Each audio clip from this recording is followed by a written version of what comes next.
Hello, my loves. How's everyone doing on this amazing, marvelous, wonderful Wednesday? First off, I'm so sorry I am so late. I know I be late as hell all the time. 2023, I got y'all.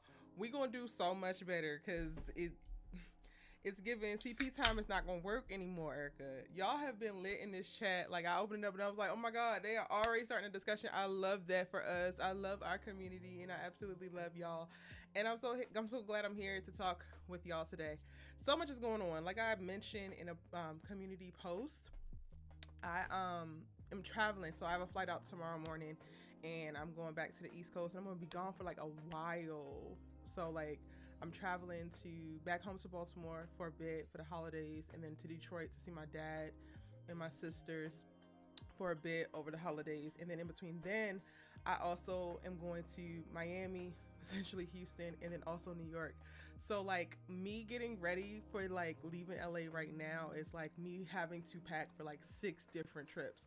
So I'm so sorry that the posts have kind of like slowed down, the content has slowed down a little bit because life is life, and I'm really just trying to get myself together and get over to the East Coast and get settled. As soon as I get there, I am definitely going to get everything set up because I will be still doing live streams, and the content will rev back up. Y'all will start to see more videos posted every single day once I'm settled somewhere else, and then working out of there in reference to traveling. So yeah, I feel like I owe y'all some catch up. So many of y'all have DM'd me. It was like, hey, I'm just checking on you because I ain't heard from you, and or haven't seen a post in a couple days or a video, and I'm just like, oh, y'all like think about me. That makes me like, I don't want to cry, but it just makes me so excited, and it makes me feel very appreciated and loved, and to know that I have a community like y'all that just values my voice and values what I choose to add to conversations around other creatives content is just amazing. So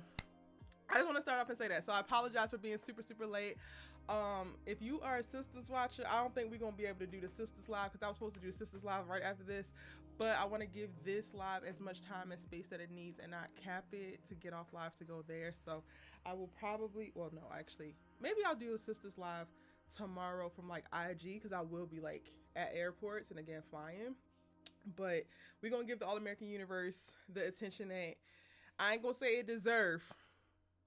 I ain't gonna say it deserve, but we're gonna give the All American Universe and the conversation about what's happening currently in the All American Universe the time and energy and effort that y'all deserve, because y'all deserve every bit of it. Now, let me go ahead and get into the chat because I haven't really looked. Brittany, what's up? Keish, hey boo, hey.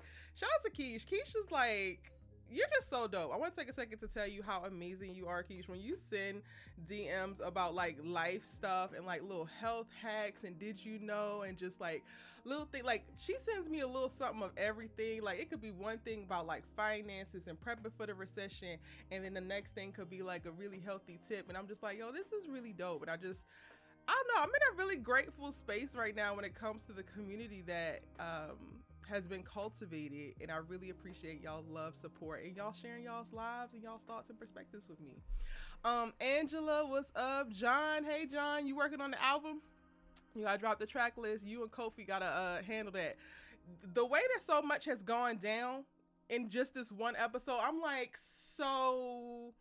And the craziest thing for All American, like so much happened in the episode, but then also I still feel like, well, what the hell happened? But then All American Homecoming, that's a whole other beast, baby. Like they just decided to put everything in one episode, and I'm like, y'all know y'all could have spaced some of this out, right? Like y'all have to hit us with the 1-2 punch like that. Playing for Keeps, what's up? Playing for Keeps, like I just read your comment on I think my breakdown video, and I never knew how to spell machuism. Basically, you describe perfectly what Spencer is doing and how he is like masochism. That's what it's called. I never knew how to spell it. When I read it and then I looked it up, I was like, That's what I'm talking about. Come on, words of the day. Yes, like Spencer is totally a masochist, and we need to talk about that. So I'm so glad that you're in this live right now. Hey, Nia Love. I'm trying to catch up. All right, let me do the shout outs because I'm like way behind, and I know y'all like are typing. Hey, Leah. Hey, Rainy Day Studios. Hey, Rama.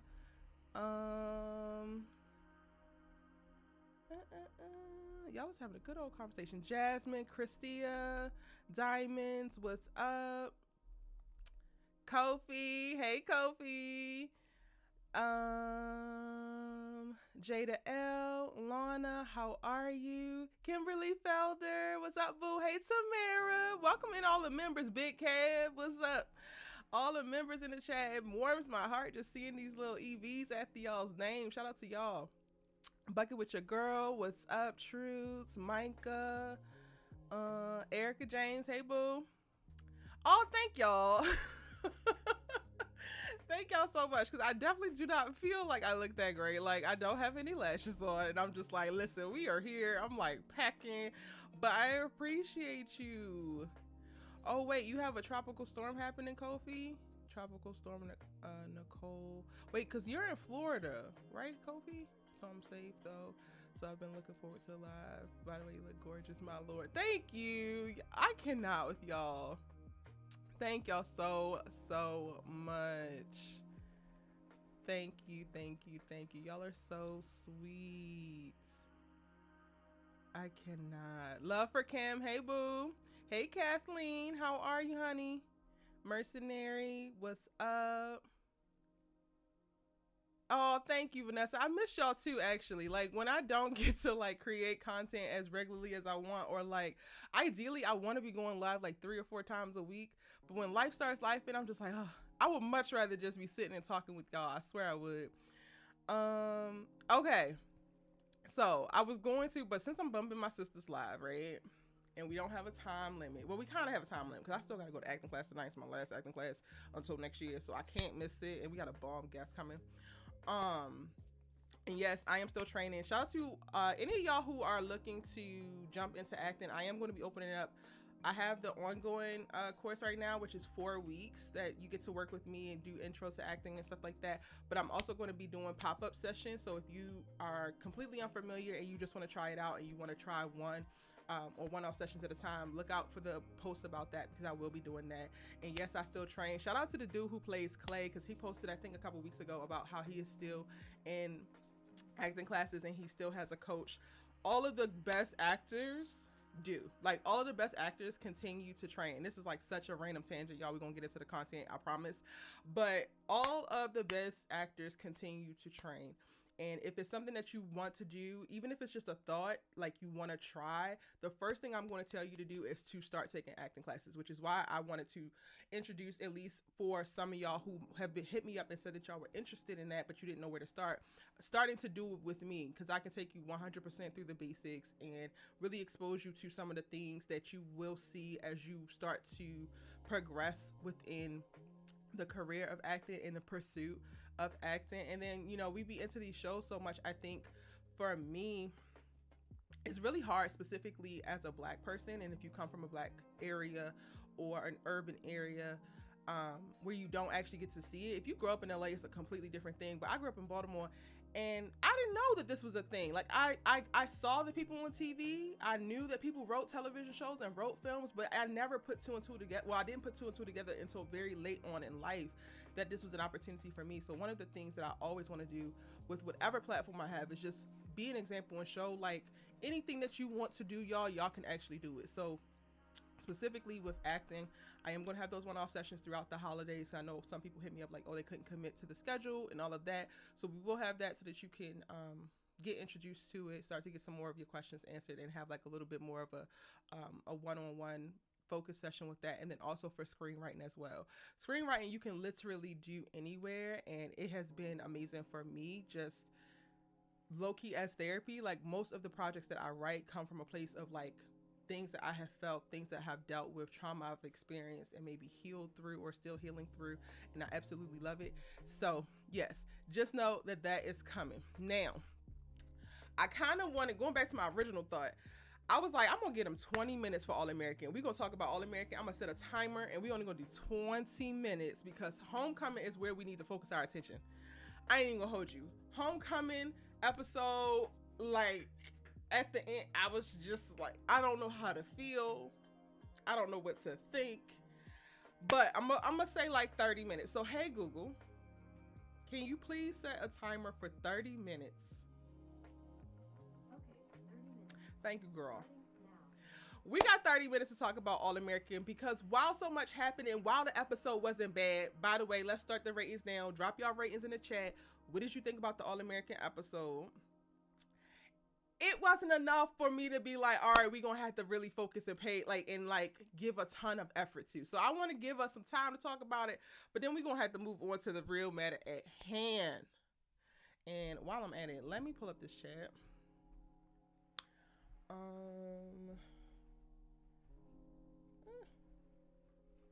Okay, there we go. Is that better? Cool. And see what y'all saying.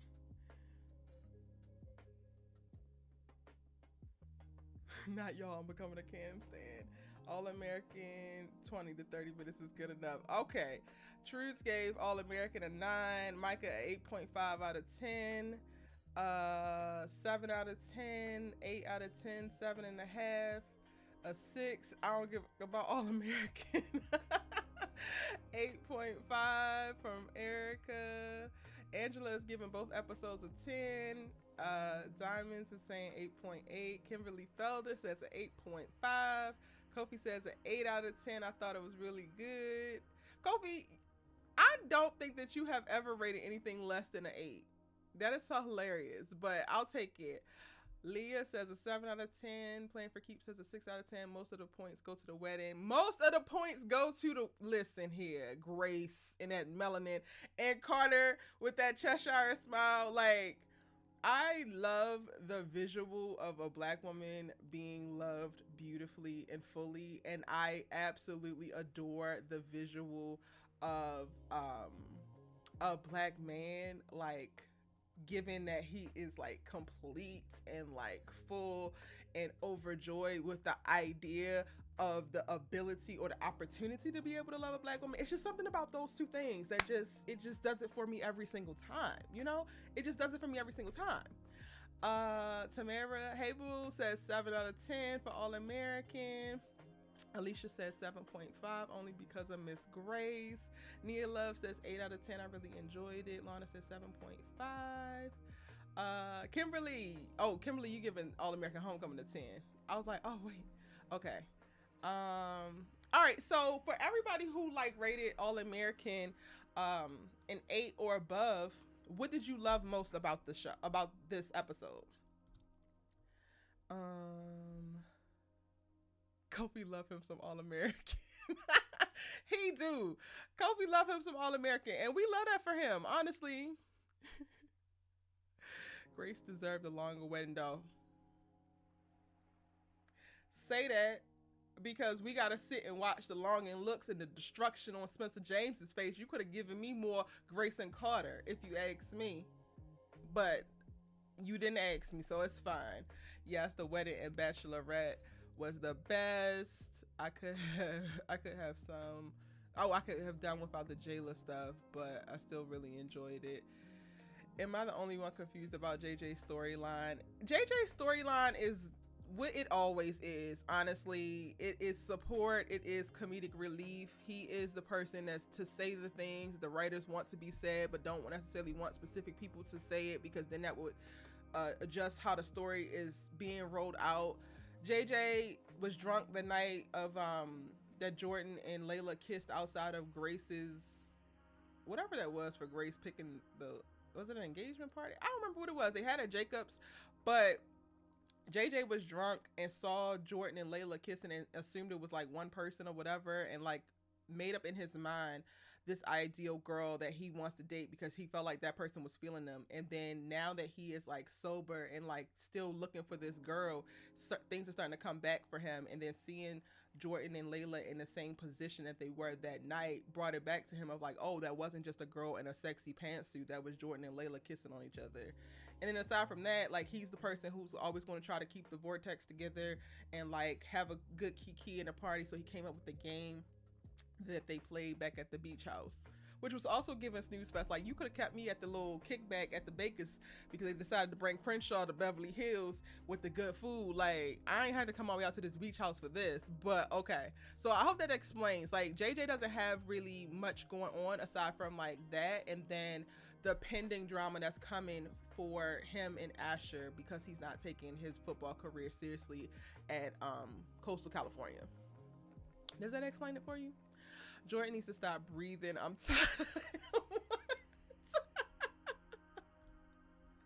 I cannot not stop breathing. I was not invested in All American, says Bucket with your girl. However, I did enjoy the wedding. Olivia is giving weird because she don't know what she want. This ain't a new arrival. You know what? I really hate being ahead of the game because now everybody is starting to like arrive at the point that Olivia, whether she is the problem or is just a part of the problem, people were starting to arrive at that, and people were starting to really realize how much they have centered her story in the All-American core story, and it's not going anywhere because she's not going anywhere, which leaves us all at a standstill. I hate that I like pointed this out a season and a half ago, but I'm so glad that so many people are arriving at this now. Angela says, please not too much on Olivia. They are depressing right now. I mean, tell them not too much on themselves, because at this point, I'm fighting for me at this point. At this point, I cannot align with Spencer James anymore, and I've been stopped aligning with Olivia Baker because both of them don't choose what's, well, actually, Olivia tries to choose what's in her best interest. Her problem is that she don't actually know what's in her best interest, and Spencer is never going to choose himself. So you know what? By golly, Miss Miley, I'm going to practice what the hell I preach, and I'm going to choose me and stop allowing myself to be emotionally attached the way that I am. The way that Spencer James has dragged my ass through the mud, it really feels like, I don't know if y'all have experienced this, but I am a person who loves very, very, very hard, very deep, very loyally, like pretty much unrelenting. Like once I love your ass, I'm in. That's it. And I have had quite a few friendships where I'm going through whatever it is with my friends. I have dressed up in all black. I have showed up in these houses. I have given my car to friends to go and spy on it. I have gone and done that myself and then reported back. I have pulled up on sisters, brothers, cousins of, like I have gone through all off the strength of like, I'm going to ride with my friend, period. And this for me, and I know we don't know these fictitious characters, so if y'all about to say, or anybody who's watching the rewatch, because actually anybody who's tuning in live ain't about to say this. The community is communion. Like, we get it. Even when we disagree, we get it. So this is for the people who want to rewatch and get in the comment section and act a monkey fool. Do not tell me it's just a show, because there's plenty of television, books, films that you see a certain character that you gravitate towards because it speaks to something specific to you that is very real. So while the character is not real, the feelings that they cultivate for you is very real. And Spencer cultivated feelings for me of attachment and friendship, in that I have been riding with him through every single up and down that he has gone through. I have felt the joint with him. I have struggled with him, and I'm tired. So I'm at a point right now with Spencer James, with like I had to do with other friends that could not seem to get off of their own traumatic ass roller coasters, regardless of who was with them the entire time they was going, and they didn't want to learn their own lessons. I decided I had to get my ass off, and you can go ahead and continue yourself, because I can't continue to go through this with you, because at this point I'm allowing myself to be dragged down as well, and I can't. And again, I know that this is a fictitious character, but the way that my tear ducts work, the way that my heart works, watching Daniel Ezra tear up and completely be destroyed, and just the visual of that, I have so many of those visuals because of this show, and relating him to other black women that I know and that I care about. This is it's heartbreaking, and I'm tired. I'm tired of having my heart broke every single week behind some bullshit. It'll be a different story if we were having our heart broken with Spencer because he was going through some real stuff that was like growing pains or pushing him forward. But he's pining after this little entitled ass biracial Beverly Hills girl. No, this is not enough. It's not enough to warrant us continuously going through this, and I'm not doing it anymore. And I just got off on this whole damn tangent. Why did I start here, y'all? Let me go check the chat. Do y'all feel me? I could be crazy, and I'm fine with that too. The wedding stuff was pretty fun. That was the best part of the show. 5,000%. The wedding was it for me. The wedding made the episode. The wedding made the episode, and then the bachelorette made the episode, and then seeing a little bit more of Grace, and Grace getting a sister, and then her stress and drama around the sister who hasn't been there. Like, I loved all of that. This is storytelling. Can we get back to that pretty please? Preach Billy and Carter was probably my fave. I love that for them. I love Billy and Carter getting to a place of like best friendship. Like, that's given for me. Wedding and remind me of earlier seasons until I saw Spencer's face at the end. Until we saw Spencer's face at the end. I am tired. Shout out to, I think it was RK Collection who posted in the comments of my breakdown video. Cue's Tyler Perry, the song that plays on the Tyler Perry, Taye. Cue that song because I am tired. Period. Kofi says the wedding and Carter, Billy preach, having drinks, talking life as older men. Honestly, I needed Spencer to go hang with them after the mess of game night. Just having peace. Oh wait, I didn't skip down all the way. I thought it was funny. The bachelorette party stuff was so good to me, and the wedding was great. I need Spencer to let her go. Olivia just wanted attention, no substance. Not a bit. Plan for Keep says they could give JJ some depth. It wouldn't disturb the content, anyone's arc, or overall story between him and Jordan being one-dimensional. I can't. I'm motherfucking tired. You said all that needed to be said. Let me just go ahead and pin that. Because yes, he could get some depth. We thought that we were going to get a little bit of depth with JJ when they had revealed about the like car crash in Hawaii. And like that was the explanation for like why JJ moves the way that he does. He has this whole like Hakuna Matata mentality because he almost lost his life off the side of a ledge in Hawaii. But then they just kind of like gave us that and was like, yeah, I gotta be quicker than that. Y'all ain't getting no real storytelling from him no more. I wonder if Coop never spilled the beans, if Liv would have said what she said. Yes, she would have. Because Olivia don't want Spencer. Let me say it again for the people in the back. Olivia Baker does not want Spencer. I am starting to believe that Olivia Baker liked the chase. I am starting to believe that Olivia Baker liked the forbidden fruit of it all, because the moment that she got Spencer, it was no longer enough. So yes, whether she found out that he was sleeping with somebody else or not, she still had that feeling. I do believe that she feels like this is closure, simply because it just mirrors their overall I'm so annoyed by it. It mirrors their overall situation. The idea that some other girl has his attention and he's happy and he's checking his phone and he's making plans. I got to dip out on y'all a little later because I had already made plans. And then you call the attention back to you once you find out about that. You make it seem like, or you could have felt the way and felt jealous or whatever that was. And then you pull him right back in. So much so that you pull him all the way back in and have sex with him, only to tell him when he wants to bring it up and talk about y'all basically reuniting. Because in my opinion, watching that scene, Spencer was excited for like, okay, so what does this mean? How do we move forward? And you have decided that this was the end. You got what you wanted in that moment. And for me, it reads like, do I still have an effect on him? Let me try my luck. Oh, I do? Okay, cool. I'm not interested in this anymore. Had he never had sex with her, we might see her start to pine for him more. Like, Olivia, to me, only shows activity and interest with Spencer as of late when he seems inaccessible or when he's telling her no. Once she has it, she's completely uninterested.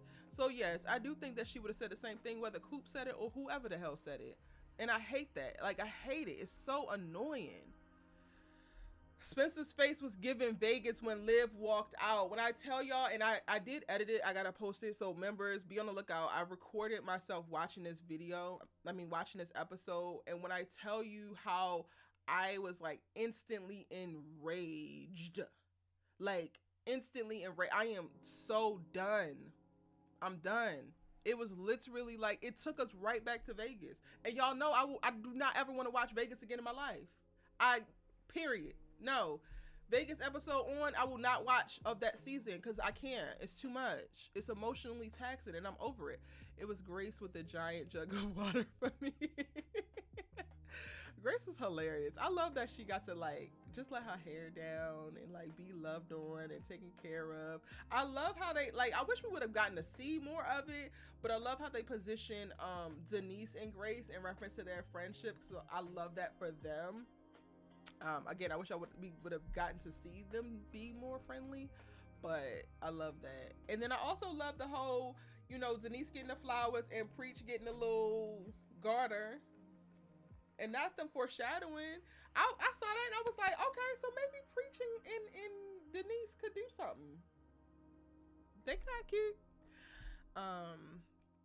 cute. Olivia set out to emotionally manipulate Spencer. Bye.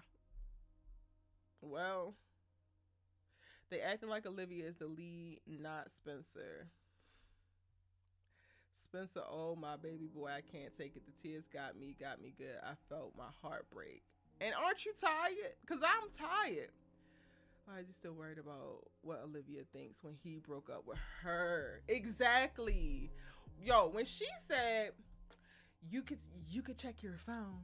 You don't owe me. I'm like, you don't get to tell him, you don't give him permission, girl. He don't need you to validate. Was not going to. We got 13 minutes left on this timer.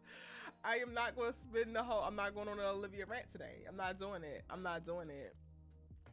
not doing it. Liv is still being toxic. Spencer needs to love himself more than he loves Olivia. End of story. He sees potential for something great with Olivia, but you can't live off hope and a wish, baby. You can't. You really can't. Layla's response to Jordan about how much she is loving this new version of him, I just shouted out loud because of Simone. Exactly. That is not a new version, baby. That is literally the Simone version that he is carrying over to you. Enjoy the sloppy seconds. Like, I can't. And they keep trying to make this whole Jordala Jayla thing happen, and I'm just like, okay, y'all gonna look cute, but nobody gives a. Nobody cares. Y'all running around here hiding, locking doors, sneaking and doing X, Y, and Z. We don't care. You about to try to cover this up because JJ's on a hunt and he figures it out next episode, and still nobody cares. All I give a damn about is that Layla looks amazing every single episode. She don't get miss. I'm not even paying attention when she opened her mouth anymore because they got her talking about that I don't care about. I don't. I absolutely do not.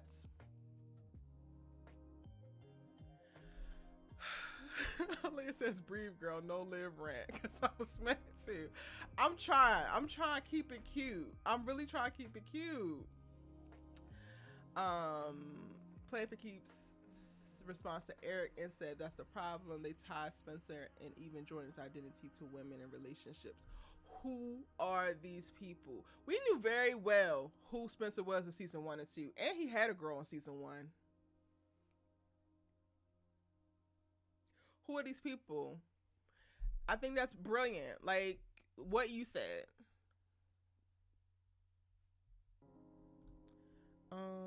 Hey Dante Moore, welcome in.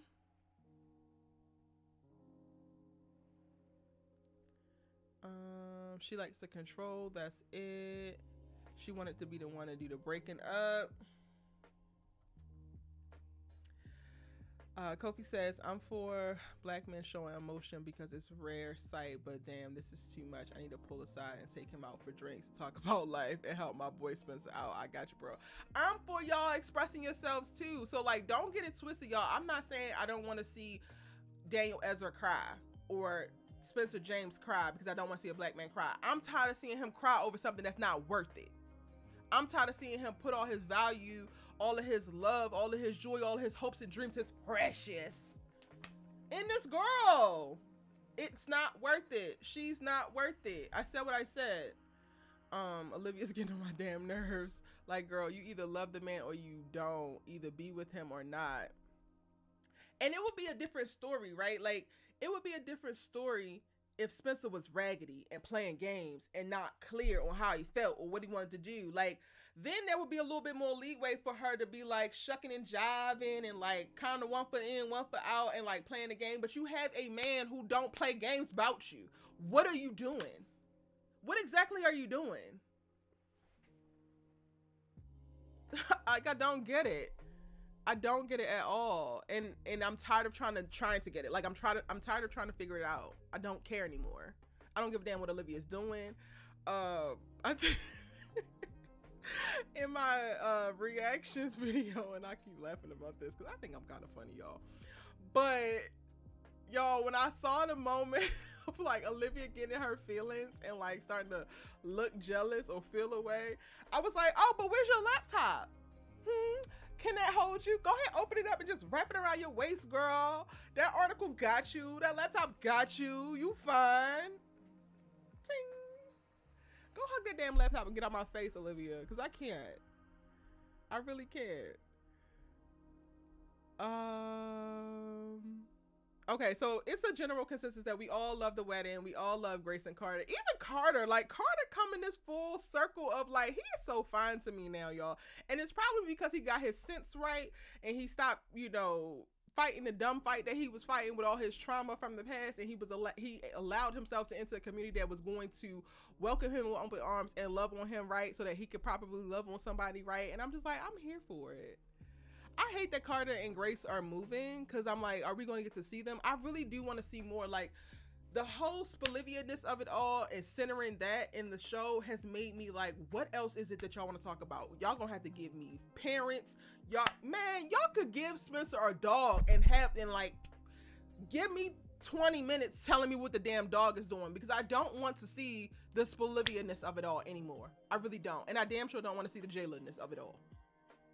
So what else? Can we go to Sacramento with Carter and Grace? Can we go set up the house and go to Home Goods to TJ Maxx with her and like have Carter like, we making money now, but we also live in Northern California, so we got to be on a budget. And Grace is like, but I have been budgeting my whole life and I just want to frolic and live and spend money because she got a whole new leash on life.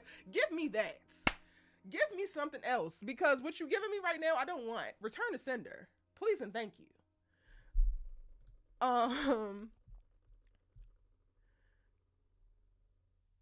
Miss do anything for her job. And it's not even her job, it's an internship. You should be in Badass. Olivia, you should be in Badass. Like, for real. I can't. Olivia don't think that Spencer is ever really going to go anywhere. She's entitled and feels like whatever she does, he's going to be there. And I'm tired. And the actions have spoken louder than words, honey. He ain't gone no damn where. The moment you put on this slinky ass, tight ass, cute ass dress with this beautiful ass, soft glam beat, because I ain't even gonna hold you. I'm not even gonna hold you, Olivia Baker. I see what you doing. You conniving, sexy beast. I get it.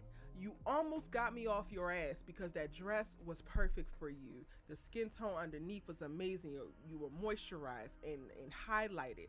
Soft glam hair didn't miss. I don't know what the hell happened for the wedding, but the hair the night before at the rehearsal dinner, the makeup, the dress, the whole everything, it just worked. She was just like captivating to look at. Samantha will forever be a gorgeous girl. You almost had me, but you are a menace to society, and thank God that you continue to menace, because what? You are a menace to society. So I was shaken from my slumber of sexiness and captivation with you, and reminded that you are a complete and utter menace, and regardless of how good your ass looked, I needed to be careful and to tread lightly, because you cannot be trusted. But she looked good. I'm gonna give her that because she looked damn good.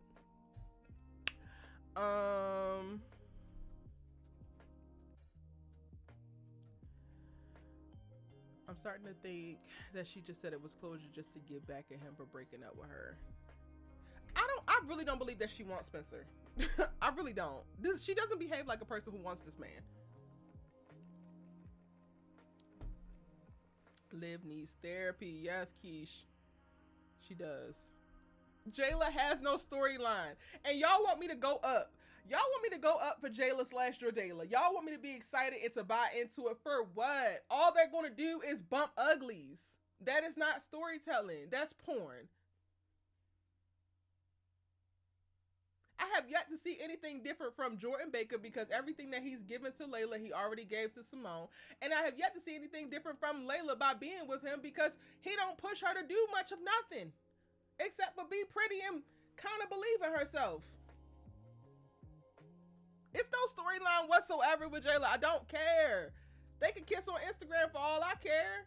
Like, we don't have to spend a whole, however much screen time they're going to give to this whole Jayla-ness of it all just so that we can see them bump uglies and kiss on each other. Don't nobody care.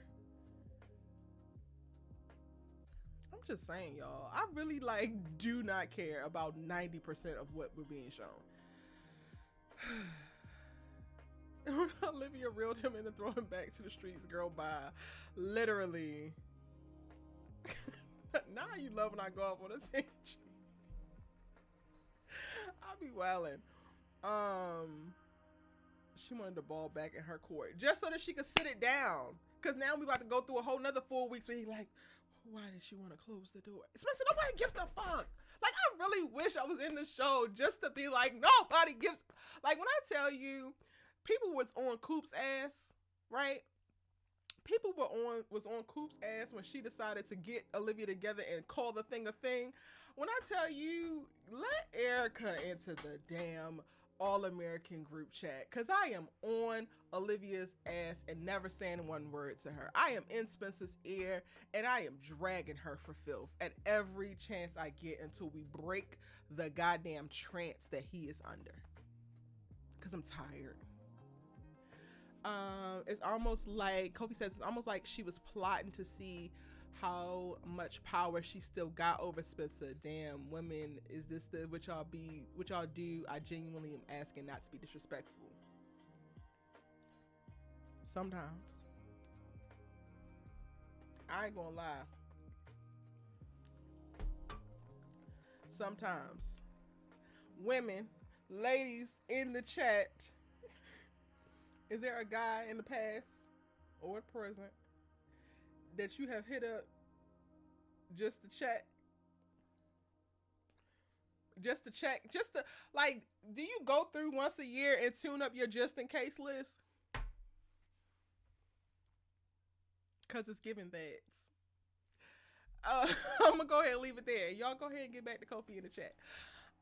Jordan and Layla, and then Damon and Thea have no chemistry. Okay, what you not going to do, don't bring Thea and Damon into it because they have nothing to do with it.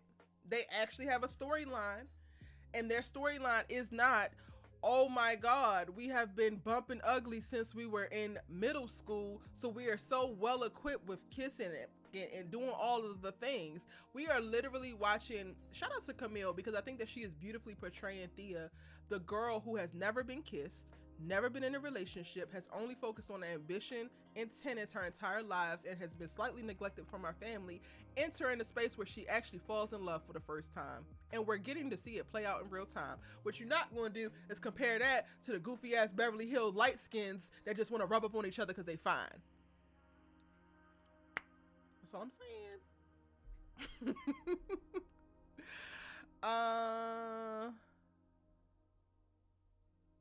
Kobe says you don't have to like Jayla. They got plenty of fans, so you good, right? I've been good regardless.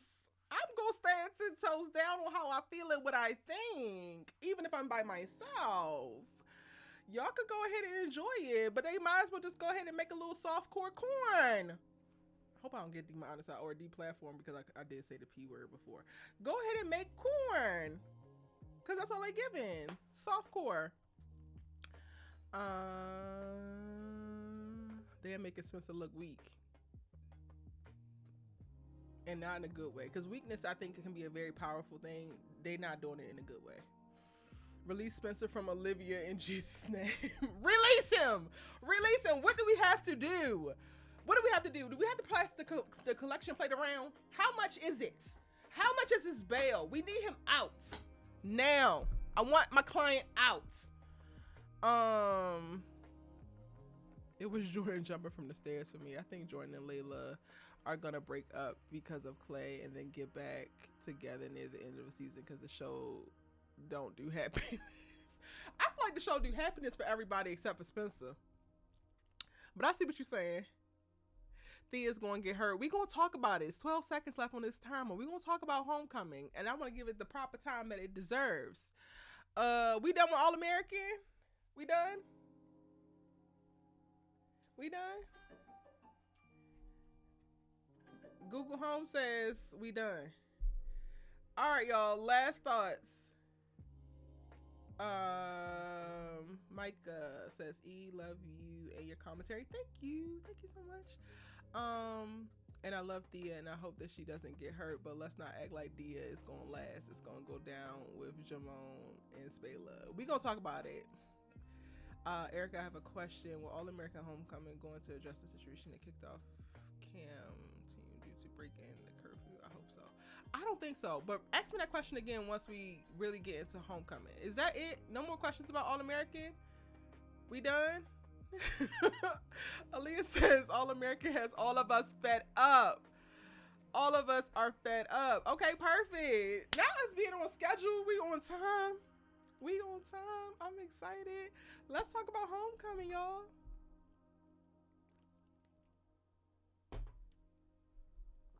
Hey, Jay Tucker, welcome in. You can always catch the recap. We are just now going to Homecoming. We only gave 30 minutes to All American. We get in and out, and we not stressing ourselves. We done. Drop y'all's ratings for the Homecoming episode.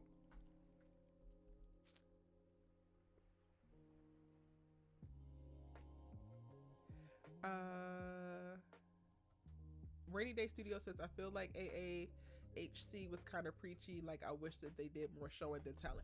I will say, I will agree with you with that. There were certain parts of it where I was just like, why did they say that? Like, why didn't they show that? Like, so a few times it was just like, oh my God, I think the thing that stands out for me the most was JR's like standing over by the pillar looking pensive, like,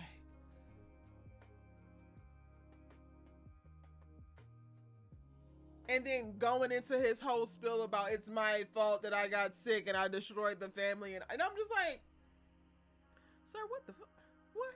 What is happening here? So yeah, we're going to talk about a couple of the moments where it got a little bit much. Like even with Simone and the whole, like, let's talk about it. That was a horrible idea. A very horrible idea, Simone. Y'all have a bomb threat happening at this damn campus. And you think that calling a town hall with everybody who is in the current location that you're in, excuse me, to talk about it and debate about black church bombings and like, girl, what the hell? Simone, this is what I'm talking about. These are the things that remind me, like, Simone is still a freshman. She's still very much so new. And while she got all these leadership qualities, she ain't there yet, okay? She ain't there yet. Because the first part of this whole episode, Simone was leading everybody off a cliff. Okay, let's talk about, or let me read off y'all's ratings. Not Damon is on y'all's list. Aaliyah, why Damon on your list? He's so fine though. Like he's really fine. And I don't know what it is, but I need to release myself from these light-skinned Negroes. Like my type is dark, very much dark skinned, very much so hyper melanated, just not. And mind you, I've dated light-skinned men before. I'm not saying that they're not fine. But the way that Damon Cook, Reasonable Doubt, Damon Sims, All American Homecoming, and now I just started watching Ruthless, y'all, because of freaking Melissa. Blue Kimball. And I don't know how I like him because he was so trash in P-Valley, and I just knew I was going to hate him for the rest of his career because he did such a great job in P-Valley. But I've been watching Ruthless and now Blue Kimball and damn Diamond. The way that these light-skinned Negroes have like parked their asses on my neck and will not release me. I don't understand. Anyway, oh, Nia, I love this. Less Olivia, Jayla, more football, Spencer dated, please. That's it. That's all. If it's not that, we don't want it. Truth says the homecoming episode was a 9.5. Erica says a 6. Not a 6. Why a 6? Let me get myself together. I'm like out of position. Okay. Why a 6, child? Keisha says a 9. Zai says a 9.7. Leah says 9 out of 10. Dominic a 9.5. 9. Angela gives it a 10. Love for Cam gives it a 10. Of course you won't give it a 10 because this was Cam's episode, baby. They put him front and center. I said, okay, Mitchell, you better act down. Diamond says a 10. Jasmine a 9. Hey, Lexi. Lexi says a 9. Rainy Day Studio says a 9. Lively LLC says a 9.5. Nia Love says a 9.5. It was fire. Lorna 9.5. Jada a 10. Kimberly Felder says a 10. Dante says a 9. Jada says a 10 out of 10. Alicia 9.5. They did their thing. Christia says a 10. Tamara says 100. I love that. Kofi says a 10. 10 is so needed. You could tell that Thea and Simone wanted to talk more. You really can't. I don't like them beefing, but I am enjoying the storytelling that they are telling by way of them beefing. It's so good. And the performances are really great. Playing for Keeps says an 8.5 out of 10. Would have been a 9 if Jessie hadn't shown his entitled. I hate the way that Jessie Raymond Sr. looks. Like, I don't even want to see his face. Like, I just get instantly enraged when he enters the scene. I was like hollering when he walked up with Marcus. I was like, why are you here? And then not you coming and talking about, oh, I ain't getting invited. Why you ain't telling me it was a family bring? The same family that your ass ain't want? Ho? Like,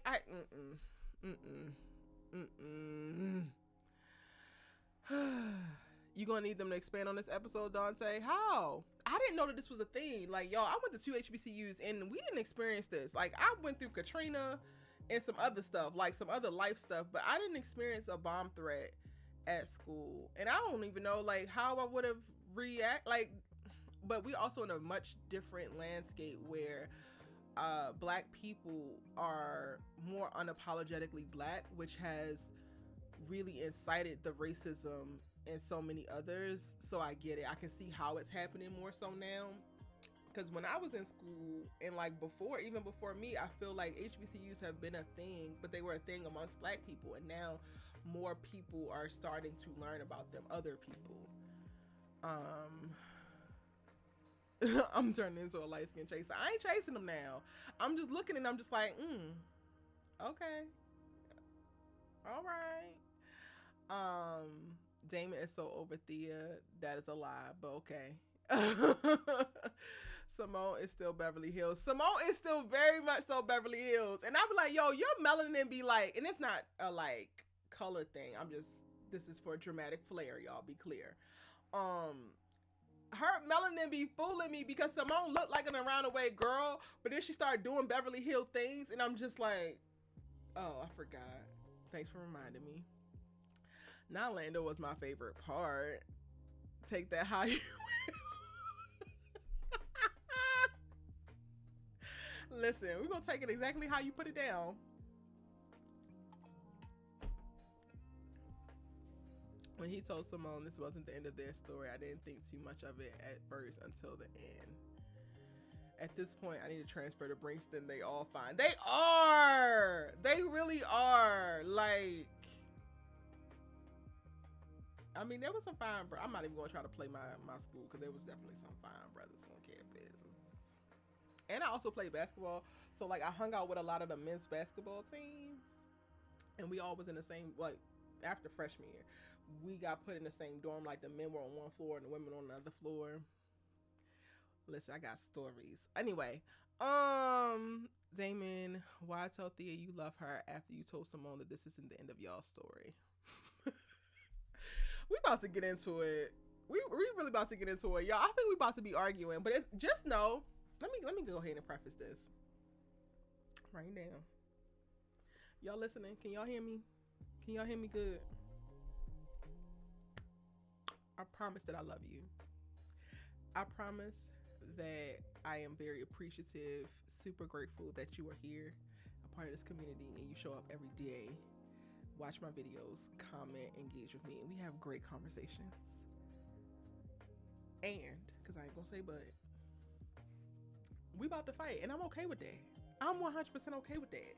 Because like I said earlier, after Kofi had said something, I'm gonna stand and die for mine. And what y'all not gonna do is try to play Thea out.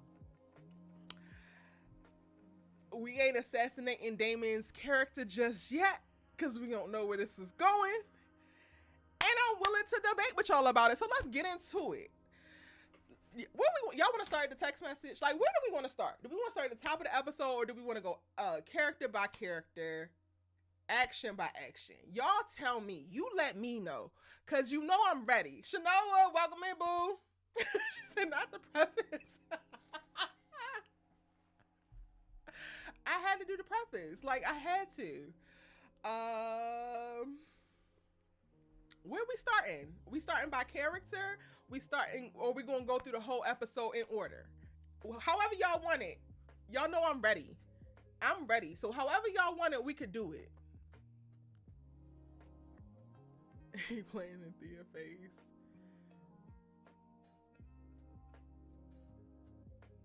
Let's start at the text.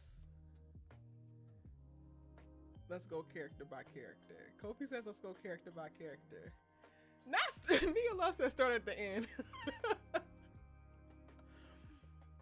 Okay.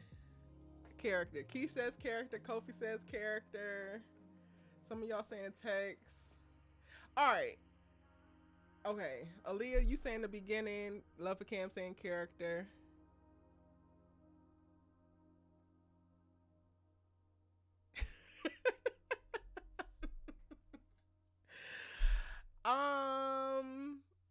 Okay, let's do that. Because let's also keep it organized. Because y'all know Erica goes off on tangents and she gets into a rant every now and again. This will also help me out. Tamara says character by character. Okay. All right. So can we vote? Okay. Y'all want, let's make it diplomatic. Let's try to be quick too. Okay.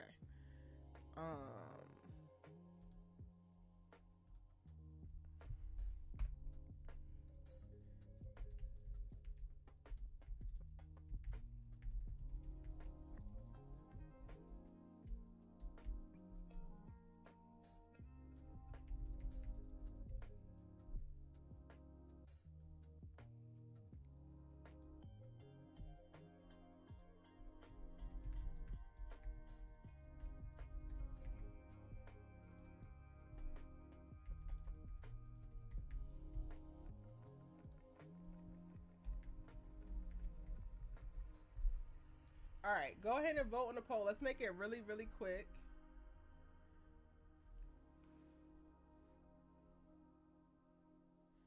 And while y'all do that, I'm gonna rate out every character just so I can. If we go character by character, I'm gonna pick the order of the characters. Y'all ain't gonna like that, but.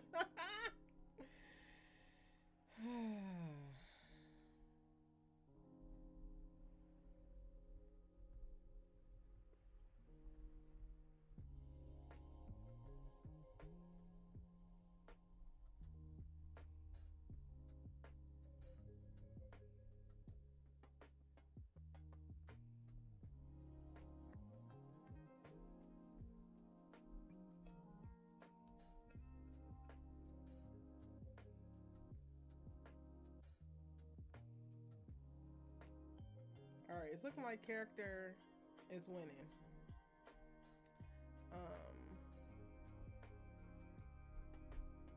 Okay. Character 1. This is the order, y'all. Can y'all see it? This the order we going in. So, deal with it or don't. We're going to start with Miss Simone Hicks. Simone Hicks. Okay. Drop y'all's thoughts. Drop y'all's thoughts on Miss Simone. Miss Simone Hicks.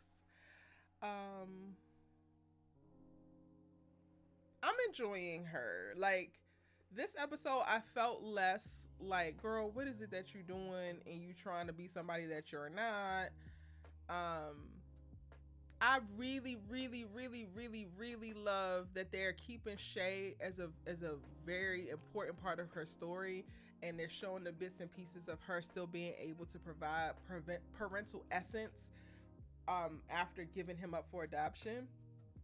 And I love how this looks and how it actually impacts Damon, because I do think that the little comments and transparency into how Simone is handling the adoption when it comes to Shay and how she shares that with Damon is something that's also informing him, maybe subconsciously, right? Not Simone is a lucky woman. I don't know what an SJW, so I don't know what that means. What the fuck is she doing? Y'all think what, like, at the end of the episode, I was like, what the, but I was also like, okay, I guess. I don't know. Like, I don't know what to make of Lando and Simone, because my initial thoughts are that she don't want him, and she knows it, which makes this icky feeling. Like, it makes it not icky. It just makes it feel very weird. Like, did you really just need to get that itch scratched that bad, girl? Because this is potentially like a really, really solid friend. Like, Lando has perspective and thought that adds to your life on a platonic level. And for you to choose at the end of this episode to hop into bed with him, but not really have any true romantic interest in him, is just you basically torpedoing what could be a good friendship. And it's clear, you know that Lando likes you. Like, that's clear. Like, that's super clear. Not hot girl semester. I mean, what I will say is I'll take her sleeping with Lando over her kissing that random ass dude at New Year's. The random ass dude kiss just felt so performative to me, and nothing about it felt empowering. Nothing about that felt like she was in control of her life. Nothing about that like inspired anything. At least with this whole Lando thing, it's like her making that choice is still like a very active choice, and while I don't fully agree with it, I can understand reasonings behind it or motivations behind it. My number one thought is that Simone's ass is lonely. And I'm sorry, Lando, because you finna fall. And like, now we about to see, or if they decide to go down that road, but like, what happens when you play with somebody damn hard? Girl, this boy actually really like you.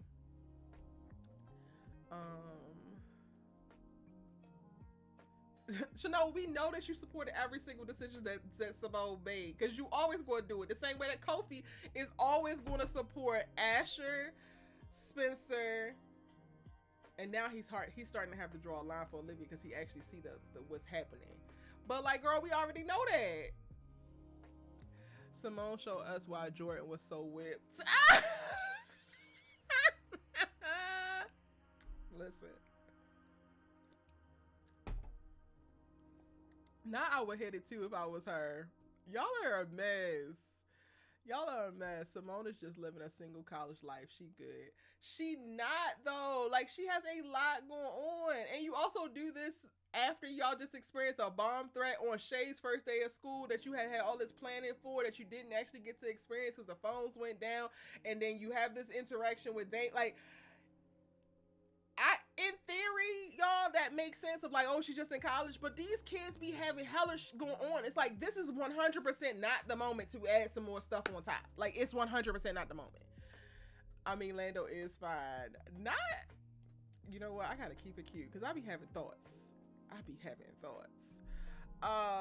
Simone loves to start a relationship via one night stand. I can't believe you just made me read that. I gotta read y'all stuff before I actually read it out loud, because what you not gonna do is come for her like that. You right. And damn, our girl got a track record. But like, don't do her. I got you, Shanoa. I got you. That being said, I hope something authentic develops between her and Lando. How can it? Like, I don't see how it can at all. They never show us Simone put it down on Jordan like she did Lando. They didn't even show her putting it down, but the little close-ups in the montage or whatever, it did what it was supposed to do. I just assume. And Jordan has a lot of sex, so I also just assume that she has to be up there. But again, that's my assumptions. Simone enjoying her single life, but she not enjoying it though. Like she might enjoy the act of orgasming, but Simone ain't like happy for real. Like let's be for real. Simone ain't really happy right now. She's getting by. Keisha says E was trauma bonding.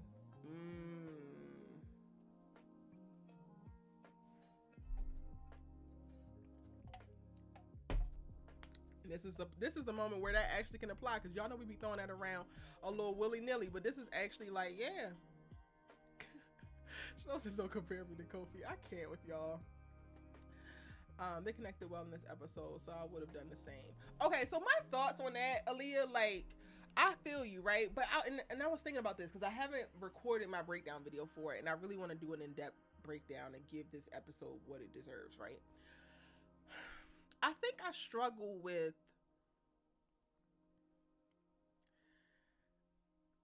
these kids, and that's not to be derogatory or whatever. I struggle with them needing to have something happen and to low-key be rescued or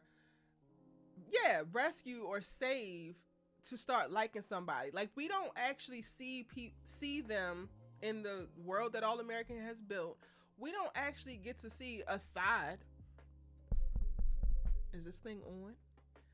We have yet to see, since Spencer, James, and Layla, we have yet to see people fall for each other outside of the realm of this person saved me, or this person checked me, or this person this. Like, I wanted Simone's next thing to be her like sitting in the quad and somebody just looks damn interesting and she just or maybe they come over and make a conversation, like kind of I guess what the New Year's Eve dude was trying to do, but he was whack, and I felt like that was all from the beginning. But like if it actually worked, if they actually had a class together, like I get it, but I didn't necessarily like the whole thing with Lando or how it's positioned, because he swoops in to like reposition her with her understanding of her power and like big ups her in this traumatic moment, and it's always a like save the day ass situation. And while that's cool, you're just more susceptible to fall for people who save you, and that to me is a kind of like shaky ground to like start some stuff on, because when you no longer need to be saved, do you still see this person the same way?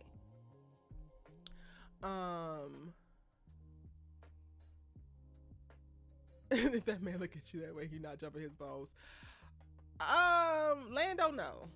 I mean, Lando is fine, but like part of like that whole moment where he came in looking, I was just like, wait, I think you're supposed to be giving seduction, but also something else there.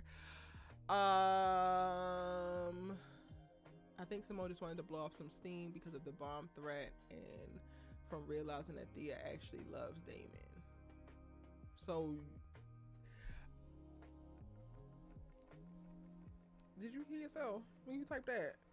She wanted to blow off some steam from the bomb threat and realizing that Thea actually loves Damon, so that Damon is unavailable, so you sleep with somebody else, because that's not a good decision to make.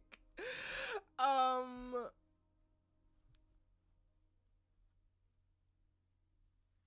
also think that Simone is going to attach to Lando like Damon attached to her, because he's there for her emotionally like Simone was for Damon. I'm a little bit confused. Let me read that again.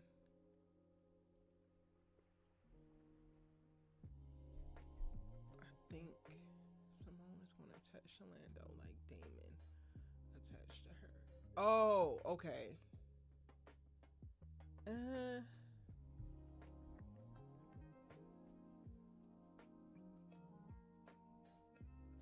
I think she just wanted to feel in control in the moment. It has potential to turn into something, but maybe they'll just be booty buddies. Lando don't give me booty buddy. He gives me intentional. I see something I wanted, I go after it. Lando was definitely there for Simone emotionally this episode.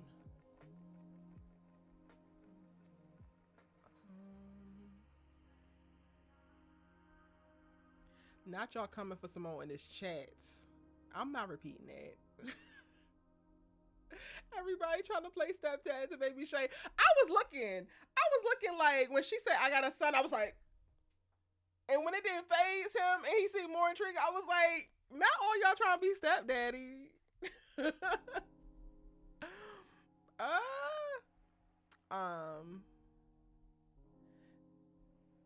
Kofi says, well, at least she beat the allegations that she's only into light-skinned dudes. So as a dark-skinned guy, I appreciate, we love. I mean, I don't know if you should, don't count your chickens before they hatch, Kofi, because I don't want to say that. If this becomes a throwaway thing, then she don't actually value you, in a penis is a penis. You should want to be on the side of like the group of men that she actually falls for and gives herself wholly to. But okay, I hear you. Her and Lando introduction was a little lame to me personally. The argument class was not it. Simone don't know how to hang out with anybody. Why couldn't she just go out to Why couldn't they just sit in the room? Right? Like, hey Kenny, welcome in, boo. And that's exactly what happened between Simone and Jordan. She didn't need that same support he gave her when she was pregnant. Didn't she? Oh, didn't she need that same support? Yeah. I can't take Lando seriously when he talks because I hate his American accent. Not Brita Kimmon says this American accent ain't it. Wouldn't that harm Damon and Simone friendship since Damon and Lando are rivals? IDK, why does the seafood disgusting coach from another school ain't pick him up yet? Hello. I don't think Damon can feel a way about it because he's in a relationship. So if he allows that to mess up his friendship with Simone, then that just speaks to some issues that he got to deal with at home. He needs to talk to Jesus, okay? But I see what you're saying.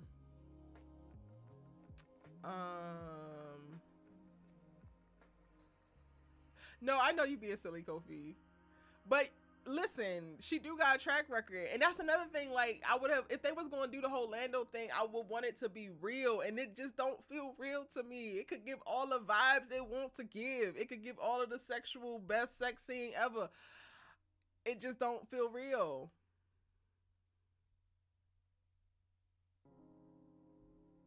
All right, we still on Simone. So I'm glad that she was able to rebound on the tennis court, right? And like, it was a horrible idea to talk about more shootings and prejudice against black people and all that we have gone through with a bunch of black people who are currently experiencing a bomb threat because of their blackness. But she's able to recover with the help of Lando and come up with a great activity to distract everybody from, you know, the trauma at hand and the situation that they're currently in. And then we also have the moments with her and Thea where she's able to be that friend to Thea and snap back into that moment, even though they haven't been seeing eye to eye lately, and support each other. And I love that for them. This is why I also, like, I'm not gonna call it to be fake because Thea definitely feels a way still and she's processing. But for me, this is why I don't like take it too seriously. Like, I know they're eventually going to, you know, get to a place where they're good, but they just have to work through some things first. And in all honesty, I do feel like maybe they need to be able to do it outside of each other, because I think that Thea and Simone's friendship is a huge win-win for the both of them. And it provides, not a crutch, but it just provides a little bit of help in that certain things wouldn't be as hard for either one of them if they had each other in their lives. So this could be a perfect moment for them to experience certain things and have to figure it out on their own and really learn certain lessons without having the crutch of the other, if that makes sense.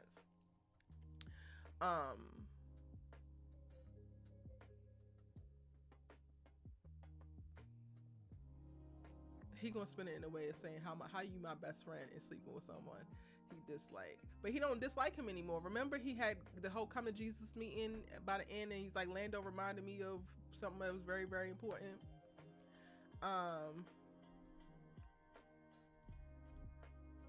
It's Lando for me with his gorgeous self. Y'all listen, y'all give somebody some clear skin and a pretty smile and y'all are putty. Stand up. Y'all so weak in the knees.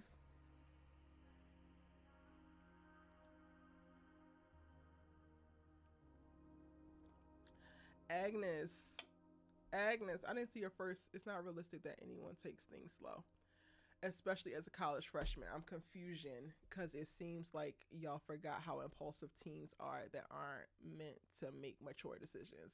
Hi, Agnes. This is my very first time seeing you in the chat, so welcome. I'm not sure if you're new to my content and my platform, but let me go ahead and clear some things up for you, okay? I have not forgot that they are teenagers. I have not forgot that they are college freshmen. I have not forgot any of those things. However, it does feel like some people have forgotten the character development that has happened thus far that would have pushed them a little bit further along on the trajectory of maturity and making decisions in a different way because they have different lived experiences. Simone is a teenage mother who has experienced dismay at home, lack of love from her mother, lack of self-worth, refinding herself, almost a rebirth and recommitment to herself, having to make very hard decisions by way of getting married, giving her son up for adoption, choosing to have her son versus actually aborting them, dealing with all of the repercussions for decisions that she made very, very young in life, which will honestly put her ahead of any other college freshman. Her brain doesn't work the same because she has been exposed to things that other teenagers, other college freshmen have yet to experience. So when I say that I would look for her to make different decisions, it's not because of her age and she should know better because of her age. It's because of her lived experiences. The same way that Spencer James has traversed a very chaotic and crazy Crenshaw, which allowed him to be head and shoulders light years ahead of the Baker twins when he hopped up in Beverly Hills. The fact that he was loved appropriately and has developed a certain level of emotional intelligence, which placed him light years ahead from the neglected Baker twins who weren't necessarily loved in a similar capacity. That is why I'm speaking about that. So no, I'm not forgetting about nobody's age, but I am factoring in people's character development and story arcs in reference to the groundwork that was laid for who they were and who they're actually walking into be. Yes, Simone can make all types of mistakes. Yes, she's a human and she's going to continue to do so. However, all of us, me, you, Kofi, Shanoa, Tamara, everybody makes decisions in the present and for the future a lot of times based on what we have experienced in the past. Okay? All right. Now,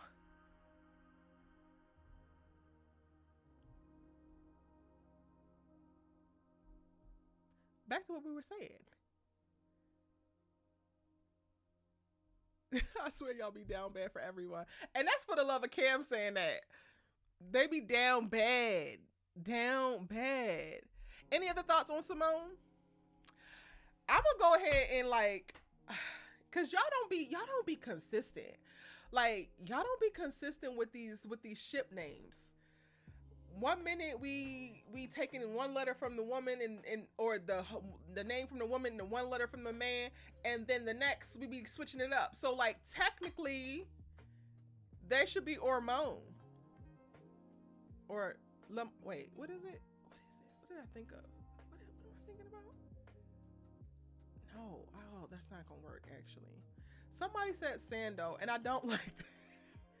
I don't like Sando at all. Lamone. Lamone should be it. And Lamone sounds a little bit more sexual. So I feel like Lamone fits.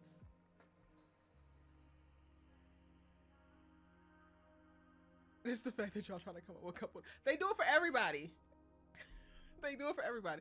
And yes, Erica is kind of going to always give a read. Because some people be trying to come. They be trying to come for me as if I'm not thorough. They be trying to come for me as if I don't articulate my thoughts. And I do. Like, there's plenty of other people walking around in this world that don't, but I go out my way to over communicate. So I'm just saying.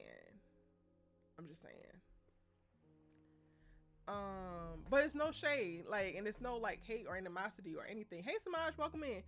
But I just want to be clear. Okay, his name is Orlando. So I thought the name should be Ormone. And I like Ormone. It sounds like a perfume, like maybe a unisex cologne for couples or alone. I'm here for it. No, sex drive is not put on pause because she experienced a teen pregnancy. But I would think that sex drive can be diminished after you are experiencing a series of traumatic events. And I'm saying mentally she's in a place, like people go through things mentally that make them not want to engage with intimate acts. It just happens. I didn't say that her sleeping with Lando destroyed her character arc at all. Like, and that's the thing, like y'all be like y'all be arguing with yourselves over what you thought I said. Like, just go back and watch the replay because I never said that at all. Hey Lawrence, welcome in. You never too late. No, Erica, that is horrible. Ormone, that is given older parfum. Like, that is given. Don't do that. And y'all gotta stick to the formula.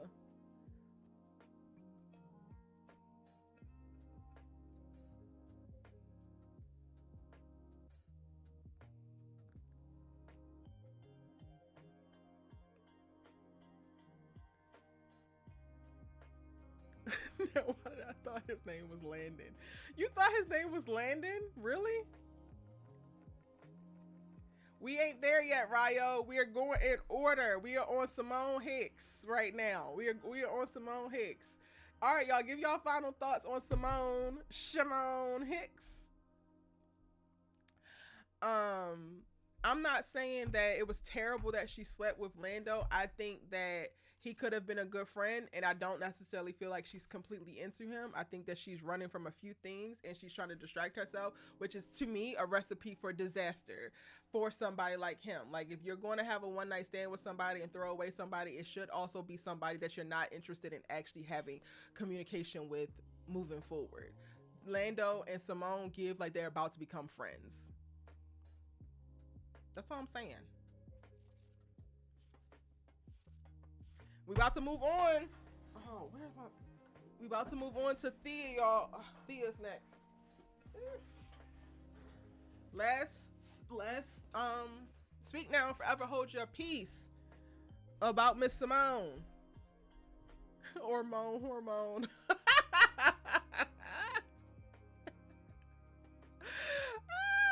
I can't.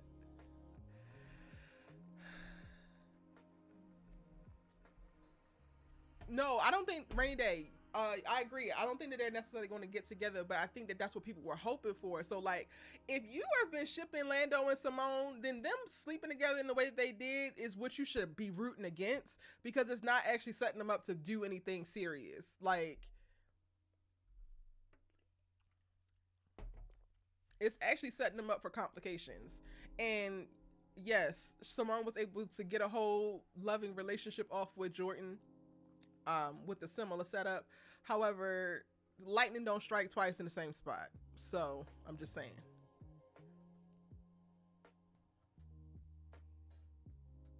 Homecoming is given, yes. All right, we're moving on. Thea. Not Thea the next Layla, because what y'all not going to do is act like Layla is not that girl. Full stop. What you're not going to do is act like Layla is not that girl. Now, if she was never meant to keep Spencer, cool. Go off and be fruitful. Did he need to handle it the way that he did? No. But I don't want Thea to go through the same thing that Layla went through, but I wouldn't be opposed to it because Layla has one of the strongest story arcs in the All-American universe. Full stop. So when people are like, oh, Thea's the new Layla. Okay. She interesting. She's worth watching. She's not giving entitled, never accountable, light-skinned lover who now all of a sudden don't know nothing but journalism. Anyway, Thea. In this episode, she has a moment where she is really struggling. I don't know what it is. I don't know. I'm really trying to put words to it. I don't know what it is about Thea and her pushback for Damon, but it does something for me.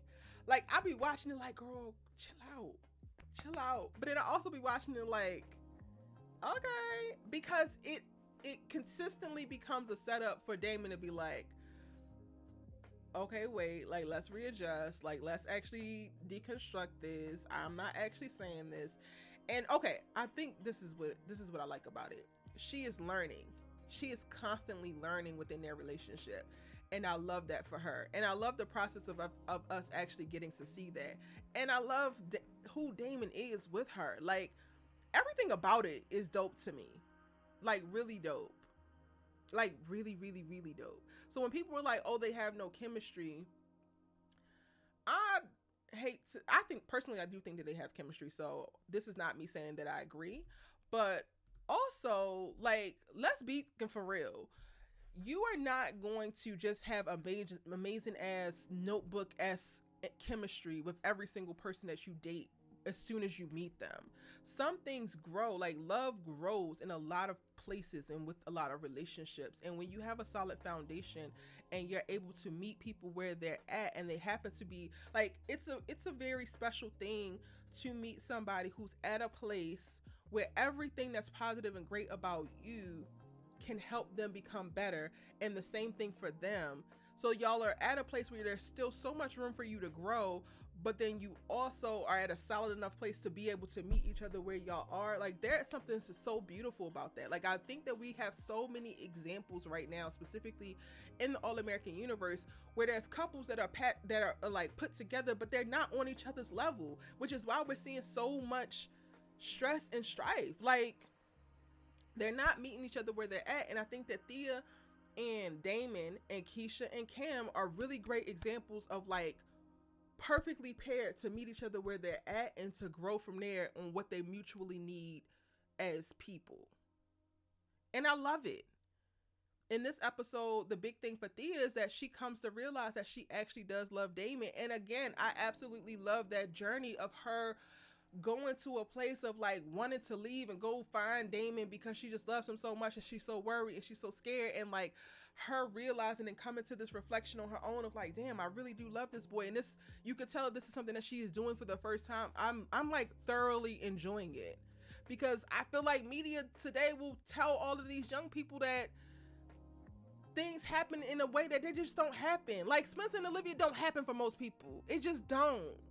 It's a lie. Some of y'all are awkward. Some of y'all are insecure and unsure about your sexuality, about your feelings, about how you present, about all of these things. And Thea is a beautiful example of a human ass girl, pretty ass girl, but a human ass girl. And Thea and Damon's love story, I think, is just, it's one of the most interesting things happening for me right now in the All-American universe. I ain't even gonna hold you. I did enjoy the beats of, like, Simone and Thea, and then at the end when they both look and they look at different times, so they both think that each other's uninterested. The key thing that I'm taking away from that is that Thea looked first, which said, oh, like, it said everything that needed to be said for me, and I'm perfectly fine with everything that Thea got going on. Thea's in the perfect headspace. She is growing, she's learning, she's checking herself, she's moving forward. By the end, when she professes her love to Damon, or like Damon says that he loves her and then she replies, but she was planning to do it anyway. I love that for her as well. And at the top of the episode, I don't know if y'all saw it this way, but I'm like 100% convinced now that Thea is a virgin, because she started to get out of that bed with Damon once he started to, like, move his hands a little bit too far south and get a little extra handsy. And I think that she's just not ready for that yet, or because she hasn't done it, she's not ready for it yet, or she doesn't know what to do, so she's self-conscious about it. And I cannot wait to see that storyline play out. All right, let me see what y'all saying.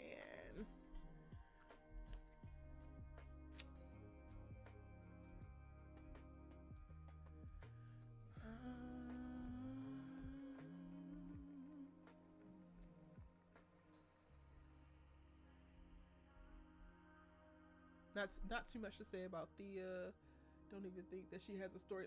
Oh, wow. Well, maybe you think differently after I just said all I said.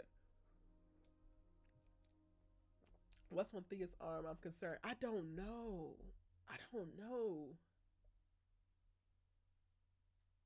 Baby, the type of hell that Thea could cause these people, don't play with her. Period.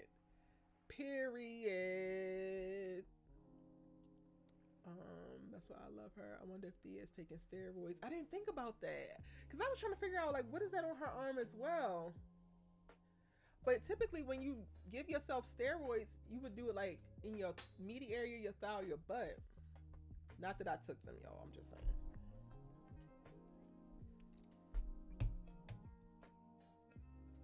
Let's talk about Thea being on a trip last episode and coming back with a arm red mark.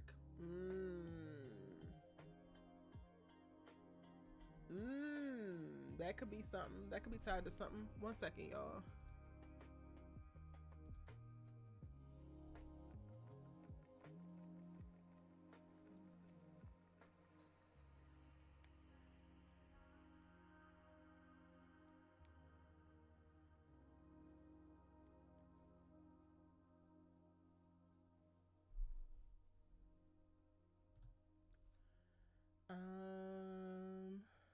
I think it's nice and cute because it's Thea's first real relationship. What's the mystery bruise? I don't know, but I like y'all's theories on it. Damon can read Thea like a book, and I love that for her. We love a black king that could just hear what you're saying, but know what the real is. We love that.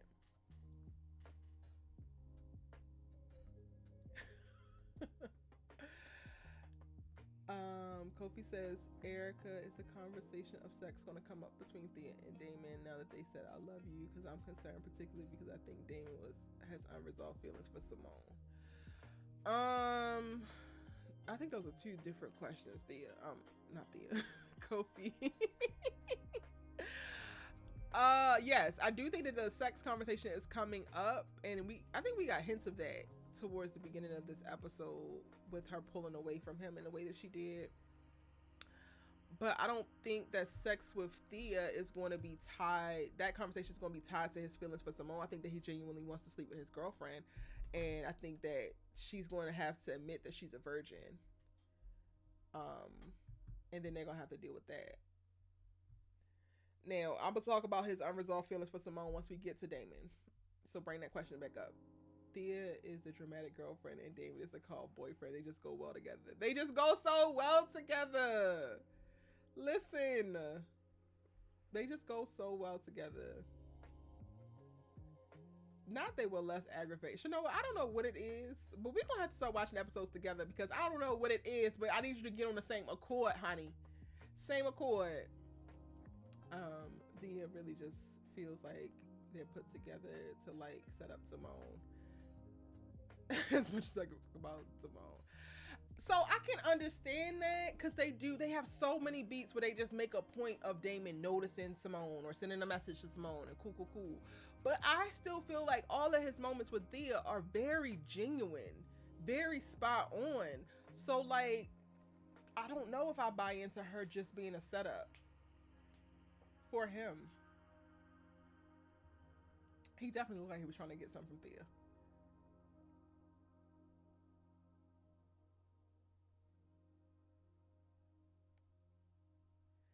Thea might have gotten hit by a tennis ball that makes the mark like that.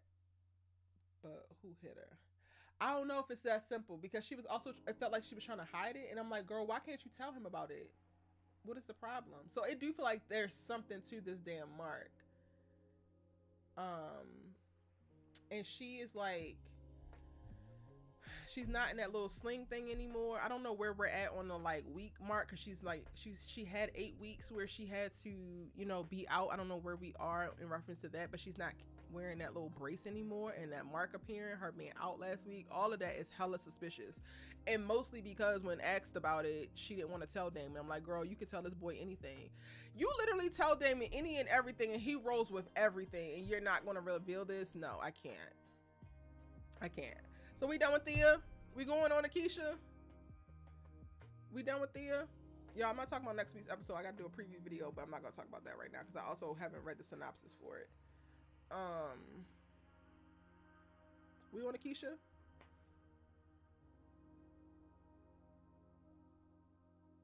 Damon and Spencer are just good at reading women. Listen, they need to teach a class.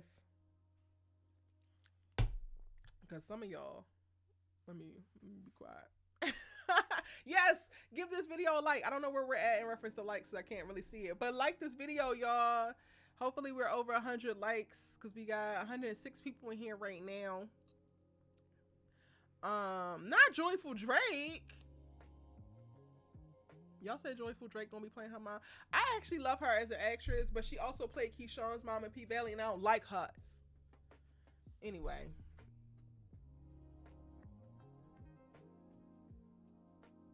Oh. Playing for keeps, you don't miss. Playing for keeps said, y'all, apparently Spencer not as good as Damon at reading people or women. You ain't read that damn closure coming.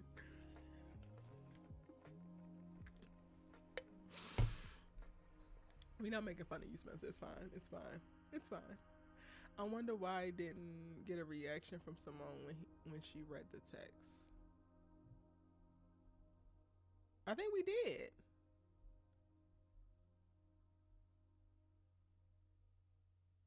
I want to know how to win women over heartbreakers too. I mean, they can. They could use their talents for evil. But the ones who use it intentionally, who are like them, I don't think that they are. I have a couple who are amazing friends, and I love it for me. Because I be lying through my goddamn on teeth, and they be like, yeah, well, this is what I see. And then I gotta be like, yeah. Cry. Do you agree with the way that Keisha's handling Nate's raggedy boyfriend? All right, we're going on to Keisha then. Keisha is doing the most. Rhoyle, you think Keisha's doing the most? I personally, yes, I do agree. And I have been the friend who's like rolled by the friend, regardless of the raggediest of raggedy-ass boyfriends at their damn side. Sorry, y'all, this little piece of hair is bothering me. And honestly, I got out of that mostly regret, like mostly like wishing that I would have said something and stood a little bit taller and not let them just continuously embarrass themselves and break their own damn heart, because all of the red flags and behavior was right there for the taking. So I do agree with Keisha, even up until the point where she decides to like read them in private, but then once they actually find Nate, she's playing it cool because she's also trying to figure out like when is going to be the best time, because that's another thing. People also have to be ready to receive some of the things that you're giving them, especially if it's some life-changing type of stuff. So yeah, I don't personally have a problem with anything that Keisha is doing. At every chance, I would be reading for filth, especially when they wrong. You want to bring cops onto a HBCU campus? For why? For why, Nico? Make it make sense. As if you are also not sitting at a huge intersection of minority. You are black and queer, sir.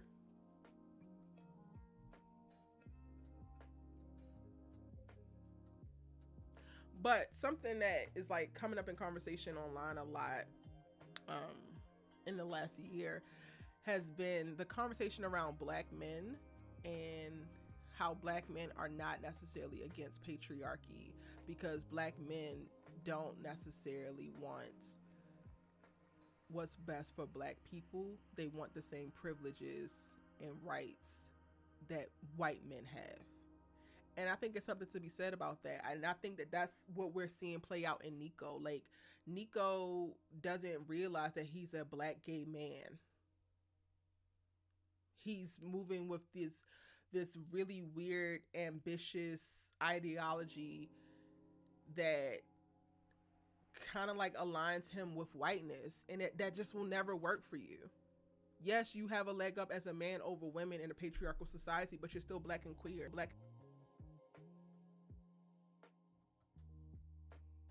I'm with Cam on this one. Keisha hates him. I hate him too. We love this for Cam. We love that Keisha and Cam are finally on the same page, honey. And Lord knows they needed to be in this episode because Cam was going through. Okay, Nico canceled family dinner. We on his head. We is on his head. Cam said, you done messed up my home cooked meal and my leftovers. You lucky I don't punch you in the face. He didn't really say that, y'all. But my whole thing is I like the way that Keisha's dealing with it. Yeah, she has different beats and notes. Like, one of it is like, okay, yeah, she gonna come at it straightforward. I don't like his ass. I ain't never gonna like his ass, period. But then also she can check him in private and then also realize all of what that's doing to Nate and like adjust fire a little bit. So I think that Keisha is doing her damn best to be a really solid friend, and I can't complain.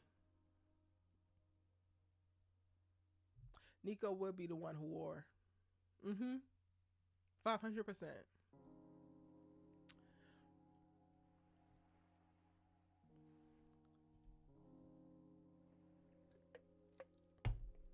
Oh, and let me clarify. I'm not saying that all black men align themselves with whiteness or the privilege that white men experience. I do think that there's a conversation to be had about not necessarily wanting to eradicate certain things that oppress us all, but specifically groups of black men wanting the same privileges and opportunities that white men get. Not necessarily that everybody should be freed from the oppression of the patriarchal society, but that they just want to be able to have access to it too. Nate acting like Keisha's not valid. Nate acting like she in love. That's what she doing. And I hate it for her, but I totally feel it. I've been there. I've been dumb as hell before. Like, dumb. Like, I have been stupid, y'all.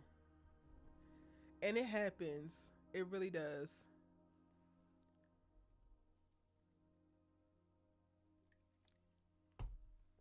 I think, Dante, the key with that, though, is that not only is it similar to like the body cam footage like you equated it to, but the biggest difference is I don't actually think that Nico likes Nate or likes any of them for that matter. The difference for me is that Liv actually loves the people that she was hurting.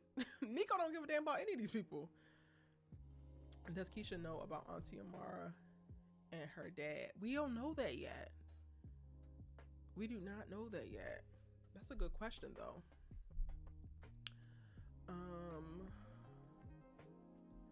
We gotta give Cam an Emmy. He acted his tail off respectfully.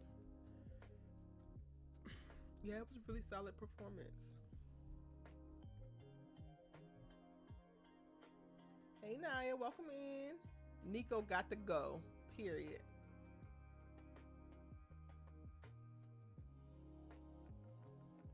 Nico thinks that being the best and not like the other blacks will take him further. I agree. He's one of those.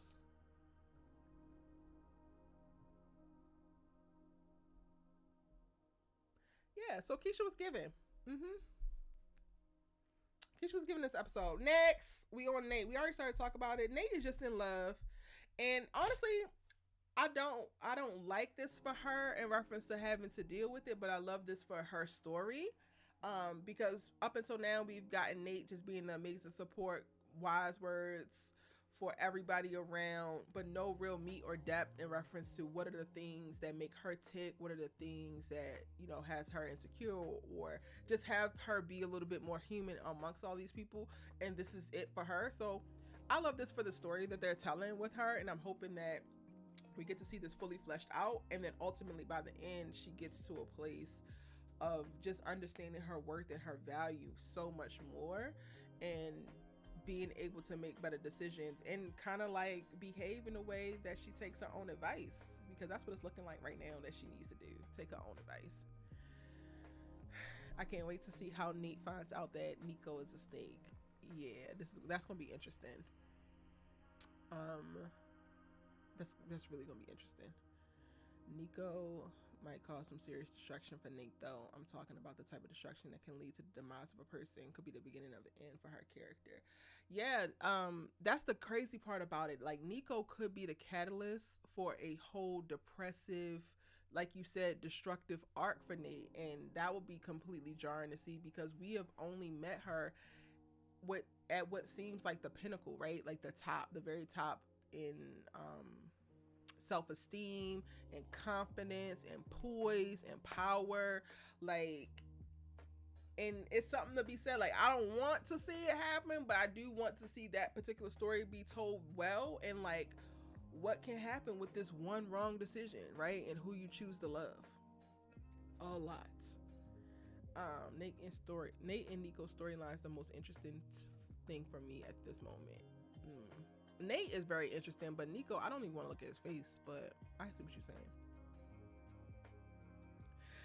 Is Marcus and Keisha Dad gonna get into it over Amara? Ask that question again once we get to the adults. The adults are gonna be after JR. Are we done with Nate? Still serving the look? It's a little emotional. What I will say also about Nate needs to be less focused on trying to get Keisha to like Nico. And if you decide that you want to be in that relationship, then be in that relationship. And who likes it, like it. Who don't. But like at the top of the episode, her spending so much time of like, I want you to let this go, and I want you to like him, and I invited him to study with us. No. Ain't gonna happen. Um, Jada says ASU has an all-black police force. That's different. But when people say bring the cops in, they don't actually think about bringing in an all-black police force. So he should have said that. Or community policing or something that actually spoke to the nuance that this situation would require. And regardless, and I said this in my reaction video, regardless, y'all thought in the moment that y'all have bomb threats at the school that the most logical solution is to add more police force. The cops are gonna get blown up right along with you. Like, that's not gonna do anything for a bomb. That's not to you, but like, that's literally what I thought. I'm like, Nico, you're stupid. Shut up. All right, moving on to Cam. Cam had a very emotional episode. Again, shout out to Mitchell. I hate that for him. I hate, you know, what has now become the norm of like, black men can never be victims. And not that they are trying to victimize themselves, but like, he literally answered the phone and now the feds is on his neck like, oh, you might be lying, this, that, and the third. If it wasn't such a horrible offense just to slap the shit out some cops, man, there's plenty of cops and need to just be smacked. Like, I love how Keisha was trying to show up for him via text. I love that he didn't completely shut down, but he responded the best that he could. Like, there's so much growth that's happening with Cam as a character. And we love this for him. It's very sexy. Hey, Jess, welcome in. Welcome in. I mean, not him going through trauma is, like, not sexy. But, like, Mitchell is a fine guy, right? And in his story, as Cam is given, Agent Hunt can meet me in the back real quick, period. Because I don't know who did your hair, Agent Hunt, your mama, but this Vaseline slick back ain't working. You look like a little ass boy coming in here trying to start some, you know what? Yes. I would have loved, I think that Cam scenes, while Mitchell did a great job performing it, the dialogue got a little bit wonky. And, you know, somebody mentioned at the top of this that, like, this episode felt a little preachy. There were bits of dialogue that just felt very, very contrived. And like they said, preachy. And there was a moment when the dudes, like, are coming and check on Cam. And in that, it just didn't feel as organic as it possibly could be for Damon to be Cam's roommate, right? And, like, have a certain little insight in, like, it just felt a little sterile and a little like, okay, we gotta say this, we gotta say this, we gotta say this. But I got the point, right? Like, I got the point. Baby, Cam and Amara at the very end. And I was hollering. I was like, why won't you hug her? But the fact that he went to go sit down on the floor next to her and just be there also gave so much room and space for, like, the weight of the trauma that he is also carrying, but, like, wanting to show up and then also understanding status. And, like, that decision creatively, like, writing wise, directed, it was just very beautiful to watch. I loved it. Loved it. Cam was going through it. He got away from Crenshaw to escape violence, only to be triggered with this conversation with Damon and JR was telling. Yes. Yeah.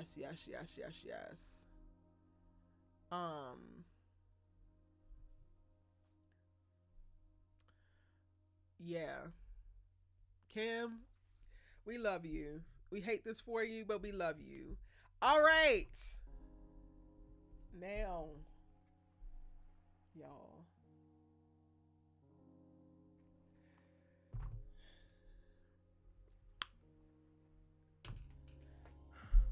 We are at what we are all here for. Damon Sims is so intriguing to me. And it's not just because he's fine. Don't try to play me. Like,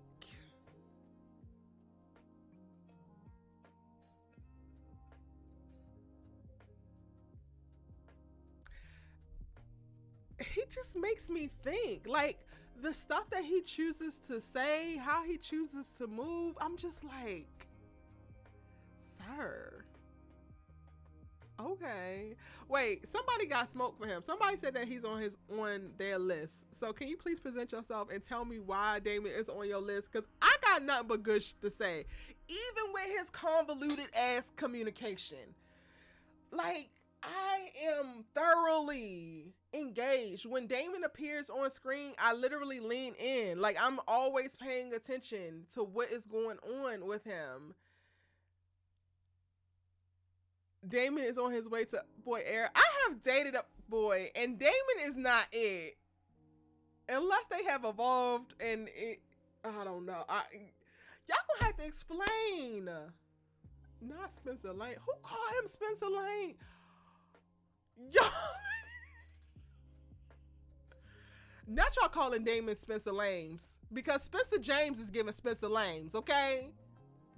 Damon is taking all his trauma, his hurt feelings in stride, and finding a black woman to love on and actually love his ass back. But y'all gotta tell me, okay, so what's the issues with Damon, y'all? Let's get them out right now. Before we get into the episode, what's the issues y'all got with Damon? I haven't seen Peyton in anything else, so I had no idea about his swag. Like, I literally have only seen Peyton. Well, actually, I seen him for a split second in BMF season 1. He walked in with Lala and All American Homecoming. Other than that, I've only seen him in real life. And yes, Peyton has swag in real life. Like, I've been at events with him, and I'm like, oh, okay, cool. But like, I haven't seen, so I don't know that this is just a part of the Peyton essence, right? But also, what is intriguing to me though is that there's moments where the swag is hella strong, like the confidence, the poise, the steam, the like, I get bitches, is hella strong. But there's also moments where he has to be meek, and he has to be humble, and he has to be like, please just don't give up on me. And he does that so well too. And it's not easy. Like, I don't see many, specifically men, I don't see many men navigate well on that range, like going in and out of it smoothly.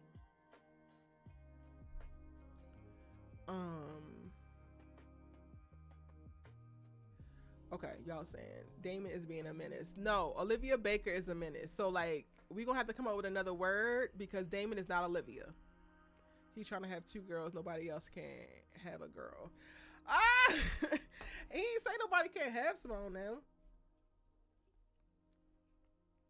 He got a demeanor to him, but he's still on my list. Aaliyah, why is he on the list? Like, come on, y'all gonna have to itemize these things for me. Y'all gonna have to break it down. Like, why is he on your list? Is it just a text message? I don't think I've ever found Damon finer than he was in this episode. I'm so proud of his character growth. Listen.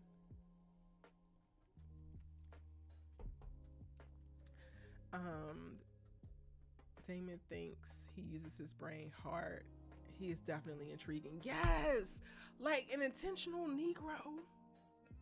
It would do it every time. It would do it every time for me. I swear.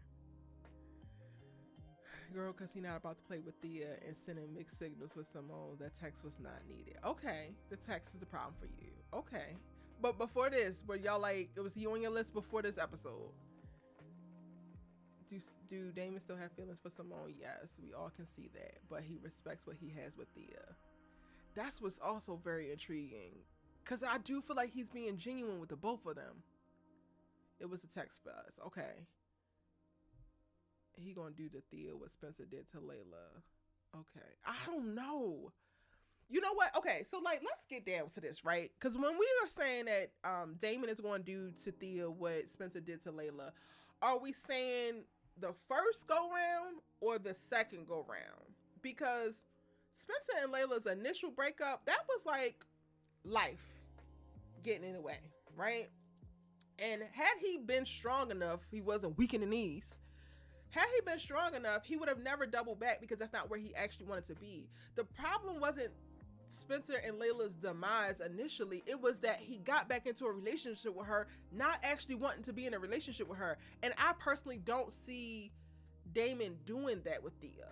Like, I see Damon, if he gets to the point where he really does desire Simone in that way, I see Damon breaking up with Thea before he would ever lead her on and act like it's not happening.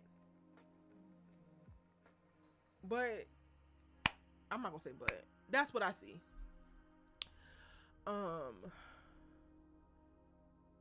Damon got layers. He has so many moments where he shows up perfectly, but then in the last moments he'll do something stupid, just like a teenage boy. And it's intriguing.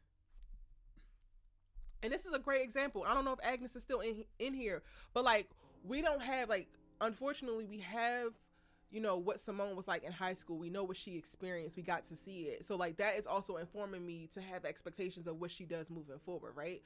But we don't have that for Damon. So like I can look at him and like see all that he's doing with Thea and how he's fully present and showing up for her, but then also sending this little backwards ass text message. And I don't have no problems with it because you're right. It's giving teenage boy. It's giving trying to do my best at any moment. And I'm not faulting him for it, even though it's seeming like he's setting himself up for some missteps, right? So I think this is just a perfect example for you, Agnes, of like, no, I'm not holding these kids to some unrealistic standards. I'm just going based off of like what I've seen and what we know to be true. Y'all going in on my boy, what he do. Lies by omission. Wait, I almost lost it. My chat refresh, where did it go? Somebody said lies by omission. A song by Damon. What is he lying about though? No, I haven't watched Legacies or The Quad.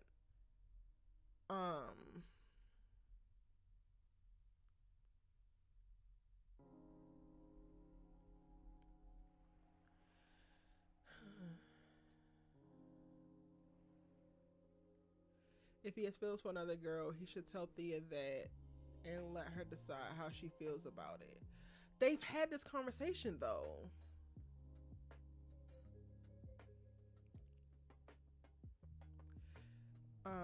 Kofi, I'm gonna pin your comment because they still on Damon, Thea, and Simone, and you then moved on to the mama, but I want to talk about that. Don't think Damon really wants Simone. I think that he's intrigued by her a little. Yeah. And I believe Damon needs to be single for a moment so he can figure his situation out. His second mama raised him right. I don't know if he need to be single. I like him with Thea, but you already know that.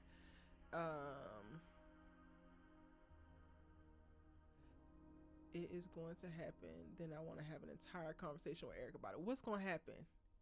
Erica, tell me what's going to happen. And you 100% can get a conversation with me. You know I'm always down to converse, honey.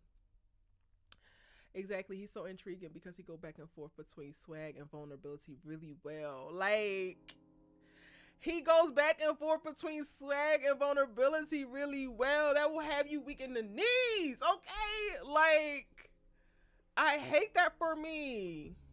Kryptonite. A strong-ass, emotionally available man.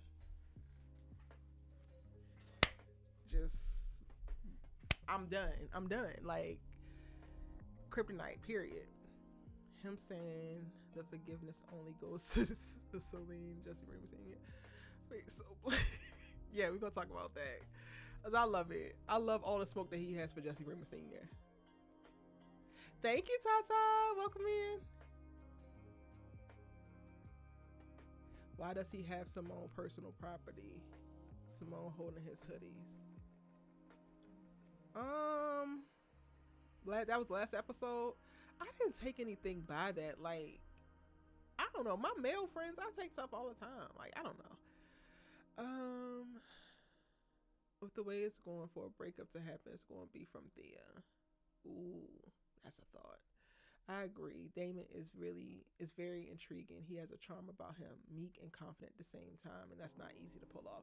Okay, I love when y'all be feeling me. Like, I don't need y'all to validate me or whatever, but I do love when y'all be feeling what I say, because I swear, I don't be making sense until I like say it, and then I'm like, oh, y'all get it? Okay, I guess I was making sense, because it makes sense in my brain. Dominic, I can't stand up. I cannot stand up. Like, we're going to go ahead and put this out here now. And hopefully nobody is plotting on my downfall and no little raggedy ass F-boy is waiting in the wings watching my videos just trying to figure out what the key is. So I'm going to give it to you right now. The key for me is a man who takes care of his skin, his teeth,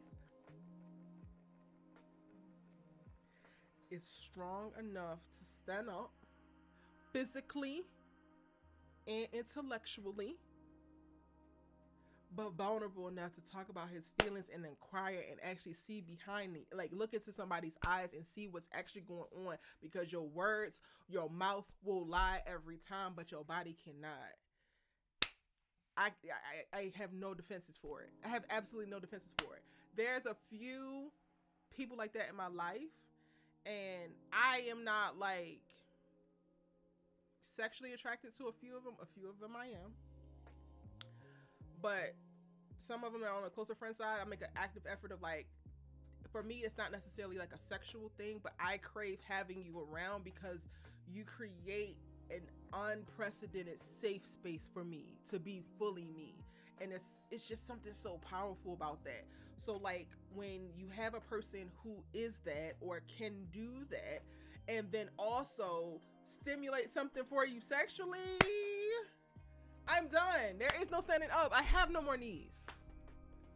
F being weak in them, I have no knees. And I'm not gonna say that again because I just heard how that sounds. Yeah. So men, like, and I don't know how many women identify like me, but like if you can figure out a way to cultivate your mind, develop points of views that aren't necessarily solely focused on your benefit, right? Like you have worldly views that are actually good for other people outside of yourself and your gender, can speak on them, can stand on them, don't need nobody to validate your ass. So that's another thing that's a quick turn off for me. If you're a dude that needs your homeboys to validate your decisions, it's absolute hell no for me. I don't date followers, period. But if you could do that, but then you also can be open and honest in moments where you are insecure or feeling down or unsure, and you're able to go back and forth between the two of them, sign us up. I think most women, you will have us eating out the palm of your hand. I promise. Okay, back to the show, because now we done gone off on a whole tangent. Whew.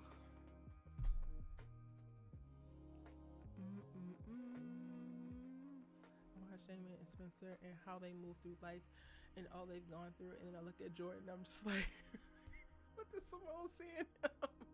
What does Layla see now? Okay, Micah, what Simone saw in him, because Jordan did a really good job of playing a Spencer for Simone specifically. The problem is Jordan don't keep the act up with everybody. Like, and I'm gonna call it an act because he goes in and out of it. Sorry, that my dog was crying.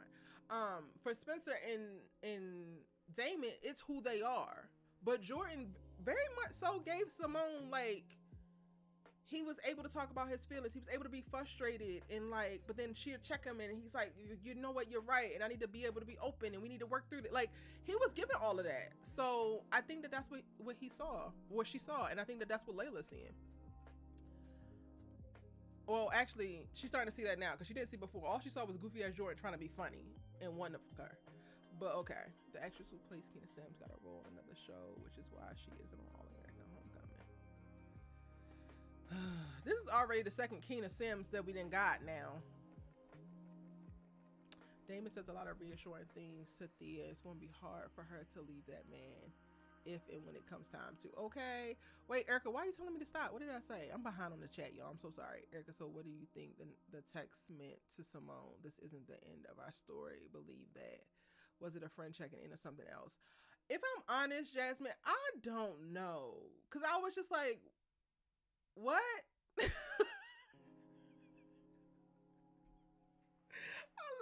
all I'm like, Damon, ain't nobody asked you that. And then I went back and I rewatched that specific scene so many times. And if you watch it, his little thumb is doing this on the side. And I'm like, are you nervous? And somebody posted a comment and was like, I don't think he meant to send that to Simone. He meant to send that to Thea. But when you go back to the scene, he opens up the text to Simone. He looks at the text that he already had with her. Then his little thumb is shaking. Then he starts typing. Then he sends it. Then he stops. And then he looks up and he's like. So like, it was for Simone. It was. I don't know what to make of it. I don't think it was like him shooting his shot at all. I don't think it was like all of what a lot of people are putting on it, but it is something there. Like, it's something to note. So I don't know.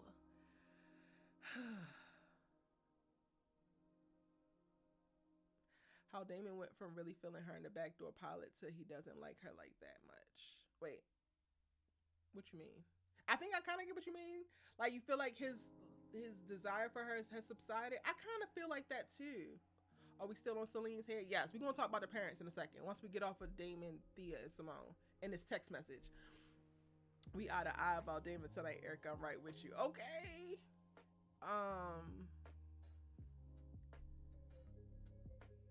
The believe that was the part that let me know just what he meant. He don't want her to forget their thing, and now over him even and now over for him even if he's with Thea.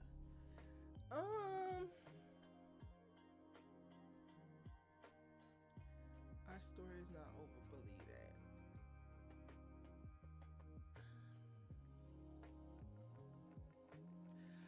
But people also say believe that as like a colloquialism.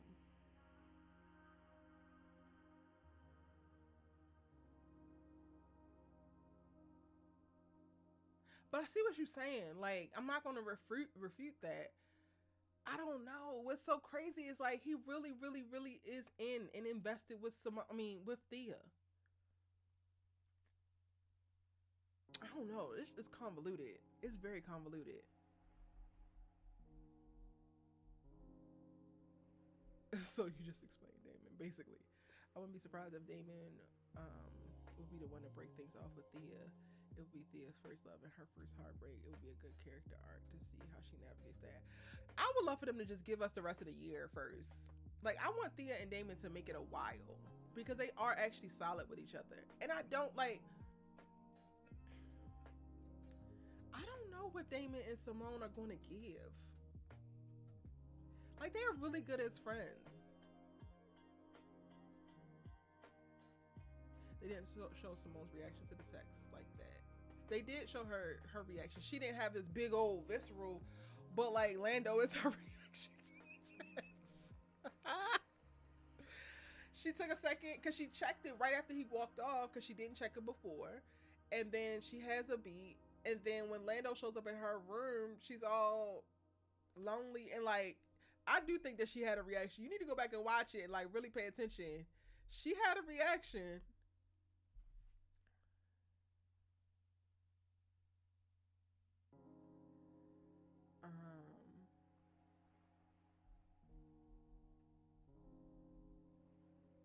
Erica, could you ever see yourself shipping Damon?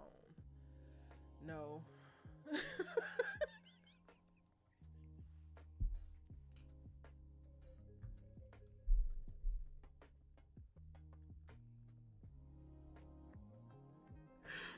I'm so sorry. It's so funny to me when I know that y'all want something from me and I know I can't give it to you.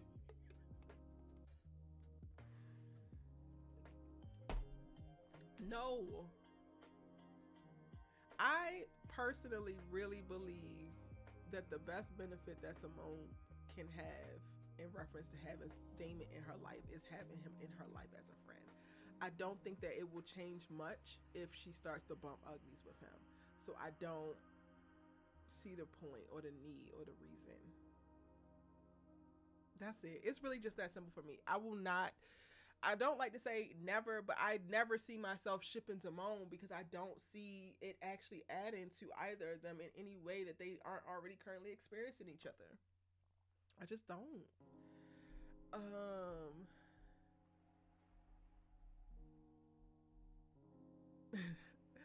Naya says, the text meant that this isn't the end of our story as a school to me. Ooh. I didn't even think about that.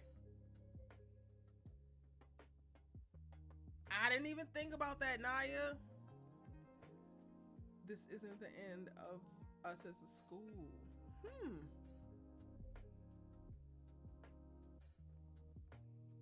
Erica, I don't know what you're saying to me. All your messages are broken up, and then I lose my thought. Like, I'm following. You said something, don't do that. You told me not to do that, but I don't know what you were telling me not to do. And now you're saying good, don't be in denial.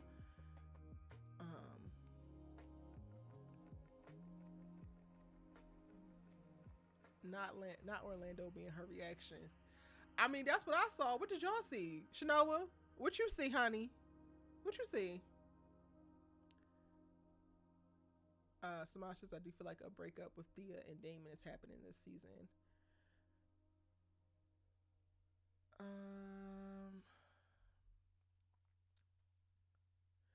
Divine says, I initially was on the train to see Damon and Simone together, but after seeing how Olivia turned out to be, like, I'm good. Let them stay as friends, please. I don't make the rules. Divine don't make the rules. Damon definitely asked Simone, did you get my text? AKA, he wanted to make sure she read it, and Simone was looking confused, like, what, after reading it? Right. I don't know. Like, I think that y'all are really trigger happy when it comes to Damon, honestly. Like, it do give you questionables. Like, I'm never gonna say that he's not giving questionable right now, but he's also not giving, I'm shooting my shot and I'm jumping out the damn window and I'm not happy at home. He's not giving that either. He's just not.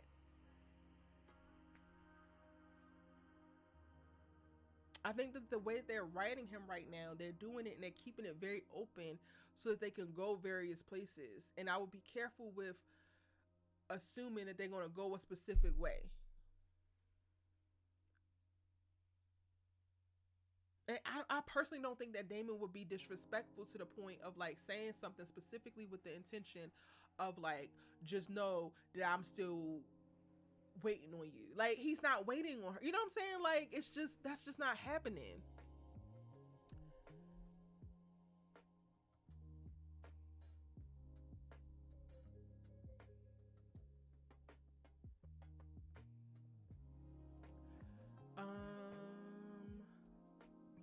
Yeah, so I don't actually have any definitive answers. Maybe when I finally sit down and record this breakdown video, I will have a little bit more thoughts or insights. Thank you, Edits XD, for the actual text message. It just felt very out of place, but also, like, thinking, like, oh, could it have been this is not the end of our school? That adds a little bit more lightness to it. I just really believe that Damon is invested in his relationship with Thea, and he values that, and he also values his relationship with Simone, and he's also a communicator. So I don't personally think that there's anything wrong with the message that he sent. It does feel a bit weird, and it can be taken various ways. But again, I do feel like his intentions and his thoughts and actions are very genuine for both girls. And I don't believe that Damon is, like, currently in the relationship with Thea really thinking about Simone romantically. I don't think that. I do think that he is concerned about her as a friend.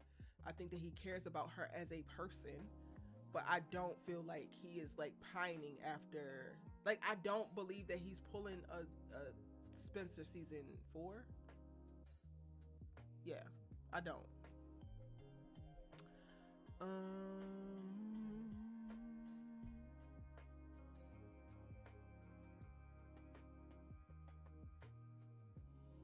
Oh, Kobe's question was Celine. Yes. Okay, so, like, let's talk about that with Damon. I am here for all of Damon's energy with that damn raggedy ass daddy of his, okay? And I'm glad that he's not letting him off the hook too easy, because I am still on his head. I'm still on that damn mama's head, but I'm on that daddy's head more because he continues to choose to be a damn menace, coming in with the perfect opportunity to be his coach, love on him, give him all that he didn't give him in the 18 years that he just literally abandoned his ass, and he wants to put his foot down and do all types of goofy No. You get no apologies from me. You can get these hands if you want something. If you want something, son, you can get these hands.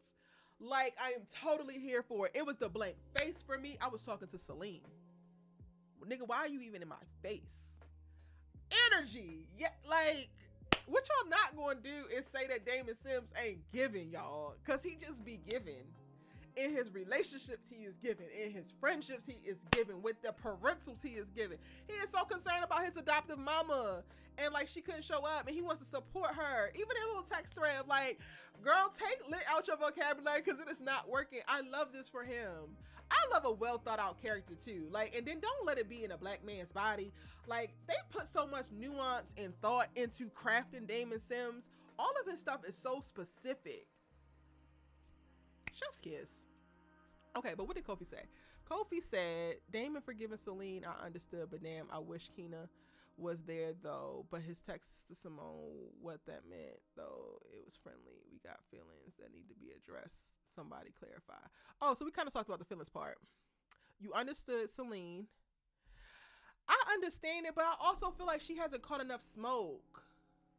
Because at the end of the day, she the mama. And like, I don't know, like I'm battling back and forth, y'all, honestly, with my perspective in that, like, there's an unrealistic expectation placed on black women to always be strong and to figure it out and to just decide to go without. Because that's my initial thought. I'm like, girl, if this man ain't want your baby, you take both of them up and you dip. Period. But I have to check myself and my bias to lean into our trauma response as black women, in that we could do whatever by ourselves. We don't need nobody. And like, maybe she did feel like she needed somebody, so she had to go along with this decision. But I'm still just so frustrated with her at the idea, like, this boy came out of your body and you just released him as if it never even mattered. And then you didn't keep tabs on him from afar. Like, you knew so much and you did nothing. It's just so much that she could have still done while being afar, like, and she just didn't do it. So now, girl, I don't give a damn about these crocodile tears and these big ass eyes of yours. I really don't. I don't. But I get it. I think that the true test of forgiveness is going to be Keena. Like, I personally wouldn't mind if they paralleled Damon's progression with his relationship with Celine to Keena's acceptance of it. Because they could kind of help each other through it. Like, him being so down to just like forgive her just because they had a hard life and they had some hard decisions to be made. And yes, he did wind up benefiting from being given up. So I totally understood all of that. But just, I don't want him to drop the accountability of it, if that makes sense.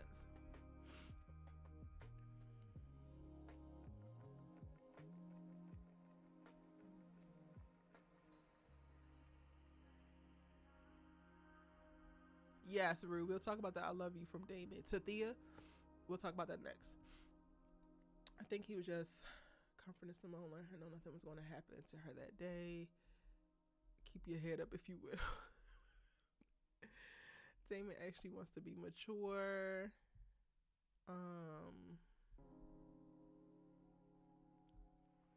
Damon and Simone could be platonic friends. If your significant other sent that message to another girl or a girl you know he likes, how would you feel? Would it be nothing? Would it be cool? That's a really good question, Angela.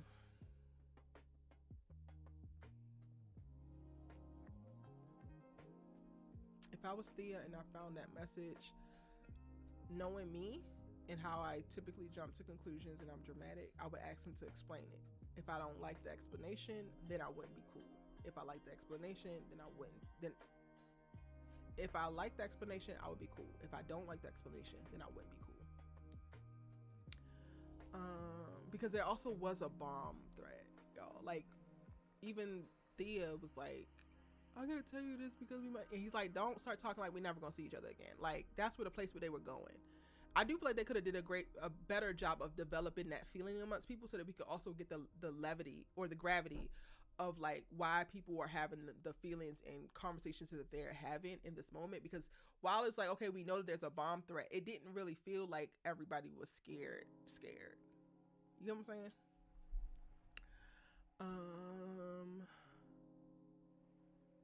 Can't stand Jessie. He needs to go, period. If Damon wanted Simone, he would have been more clear in the message. So I don't think that the comment was for him shooting his shot, since He said he learned it's better to not leave things unsaid. Yeah, exactly.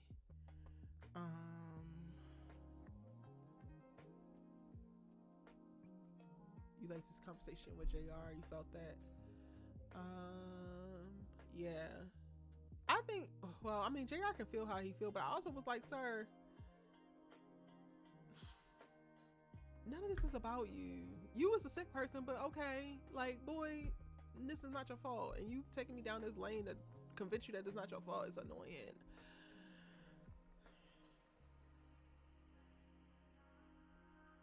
And if Damon really wanted Simone, he could have had her. That part.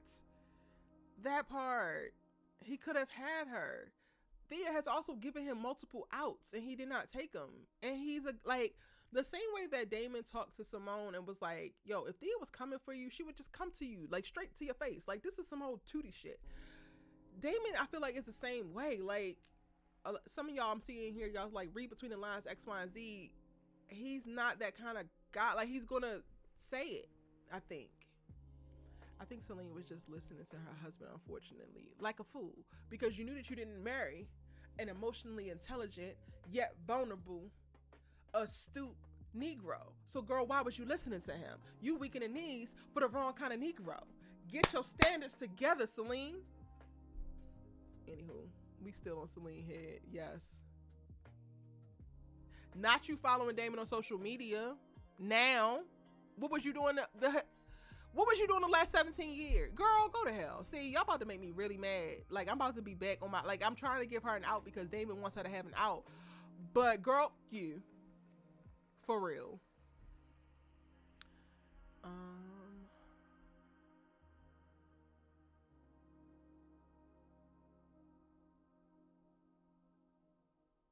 She did it because she felt guilty for cheating and thought Damon wasn't his. You felt guilty for cheating on a Negro who clearly was not there for you and was not actually leading y'all's relationship or family in the right direction. Ultimately wound up leaving you anyway, so you get rid of the son. I hear y'all, but like, I just wanted to say it out loud so that y'all can hear y'all. Do you think he will get jealous when he hears about Simone and Lando? I don't want to speculate on that, but I want to see. I'm excited to see how he takes it, like what his response is going to be. Hey, DeLorean. We already talked about Nico, Nate, and Keisha, so you got to watch the replay for that. I think it might have been too much for Celine to keep tabs on him whilst JR was sick, but I think she learned from her mistake as she currently keeps tabs on him now on social. I don't think it's been enough time for her to actually have learned. And like, JR is a sophomore. Damon is a freshman. So JR has been well enough, at least for the last year. You did not start putting two and two together and following this boy until he presented himself. You still had a whole other year that you could have been following this boy, that you could have been like, she has yet to speak to any of that. So like, I'm sorry, the Celine excuses is not gonna fly for me. They just not gonna fly. I'm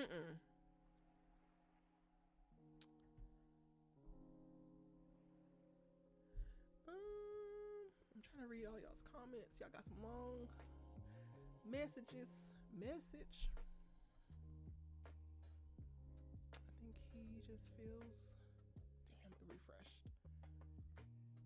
I can't see. What is it?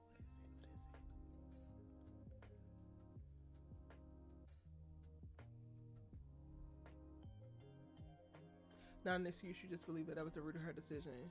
Yeah. I mean, we all be having reason, this child. I think it may have been too much for Celine. Oh, I reread that. Where were those chances? Every chance he tried, Simone shot it down. Simone was trying to protect themselves. Feelings, Damon, not so much. A big chance for him was when Simone revealed to him that she had actually broken up with Jordan and they were sitting on them damn steps. He showed no ounce, not an ounce of interest. He more so showed that he wanted to be there for her as a friend going through a breakup, not like, oh wait, you're available now. So like he has had chances.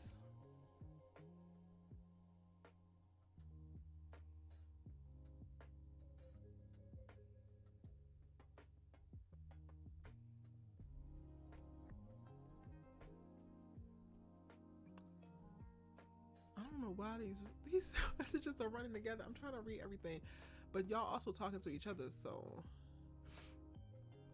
um, if there was no bomb threat, there would not have been a text. Points were made. Points were made.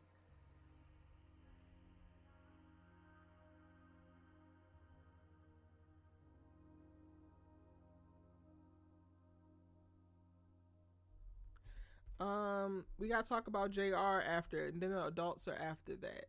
The adults are after JR.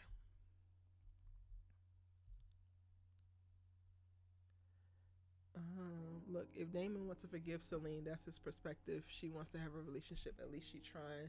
JR Senior is being a whole minute, so I have more smoke for him. I'm not saying that he don't have to let her try. I'm just saying he don't have to forgive so easy. Like, he's still entitled to have an attitude if he wants. He's still entitled to not answer. Like, I don't want him to feel compelled because he's accepting the journey to like make it to like biological motherhood with her, that now he has to do certain things. I'm just saying he need to release himself from the shackles of any expectations. They should not have no expectations of him, and he can have all the expectations of them. That's all I'm saying. And they need to still be held accountable for this damn decision. I'm not saying that he got to keep her completely at arm's length and like never speak to the hoe again, but feel how you feel. And he don't have to be so damn mature, because Jesse Raymond Sr. ain't. But I hear you, Kofi.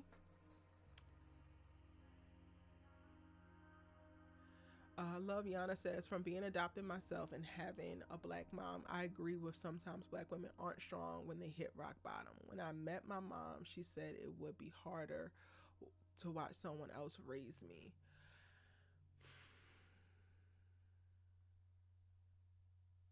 I get that.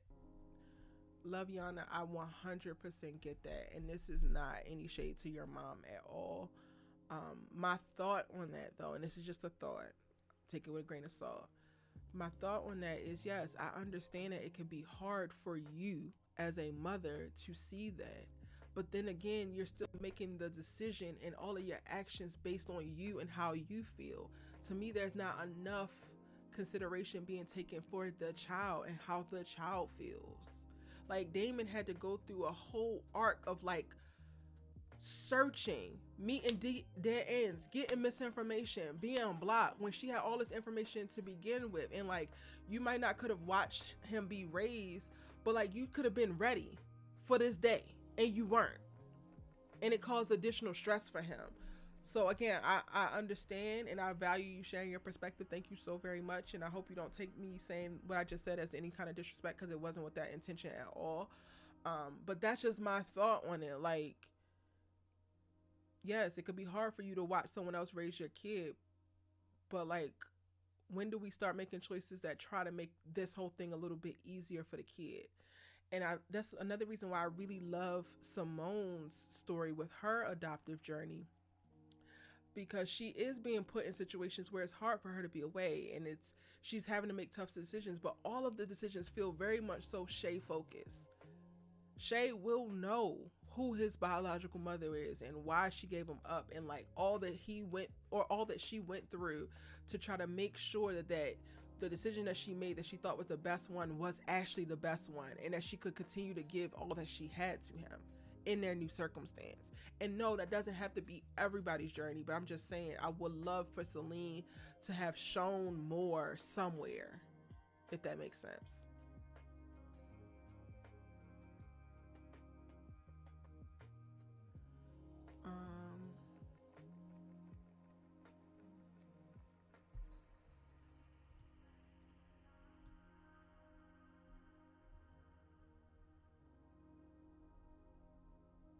Nia Love says, Erica, you're right. Or you're right, Erica. If the story tracks, she knew where her son was the whole time because she gave the baby to the guy that she had an affair with. Yeah.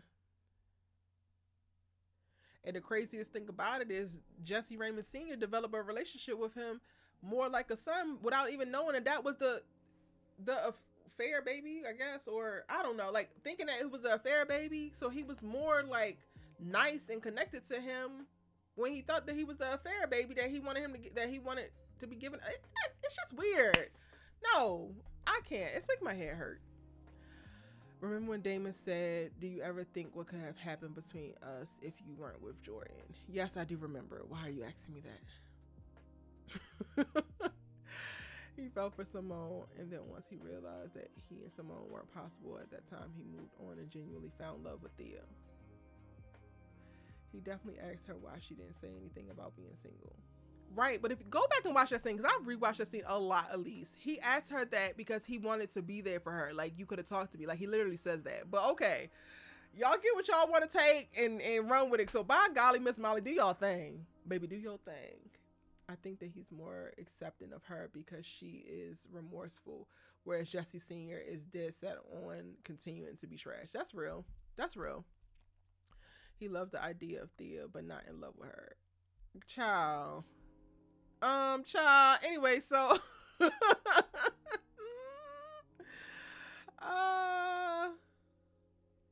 Erica, I don't think that he's in love with Simone. I think that he wants to grow with Thea. It's not about being strong, it's about being selfish. That's real.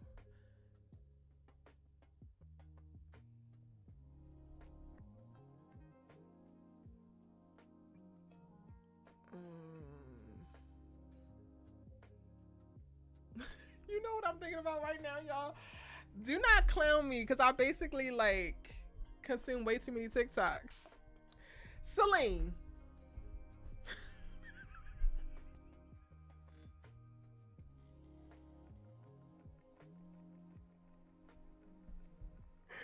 Okay, this is just jokes, y'all. So just know that this is just jokes. Wait, why is that on the screen? What is that up there? I don't know what that is. Hold on, y'all. Something is on the... What the hell is that? Oh, I don't know what that was. Anyway. Celine. Girl. Hi. This is in reference to you going along with Jesse Raymond Sr. telling you had to get rid of Damon. You put your trust in a stupid hoe. How you figure? I'm gonna make a TikTok and I'm gonna put her ass on it. Period. Sorry, y'all. I speak in TikToks a lot lately. That is coming up for me. Madison, T.S. Madison, you put your trust in a stupid hoe. How you figure? Anywho, I'm always laughing at my own jokes. Yo, I be cracking up just at the thought of things that I like want to say or things that I have done. Like, I'll be dying laughing. I don't see her texting him and questioning him about what if Thea is a placeholder. That is what it is. Girl, that's what you think. By golly, Miss Molly, enjoy. Enjoy. All right, we're moving on. Did we talk about everything from Damon? That's it, that's all? Because I'm not going to go back and forth. I'm not going to argue with your face, home girl. No shade to nobody specifically. There's certain things that just stick with me. Anything else we need to say about Damon? Because I'm not about to argue. Y'all not about to argue me down. I said we was about to fight already. I already knew coming into homecoming that we was going to fight about it. So cool. But like, I'm done with the fight now. Damon loves Thea. Truly. Deeply.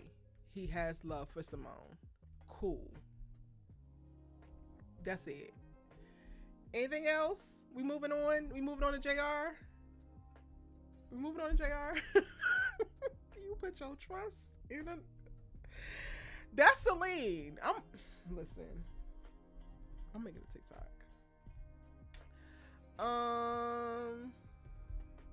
feel like every time I get on live, everybody wants to blow me up.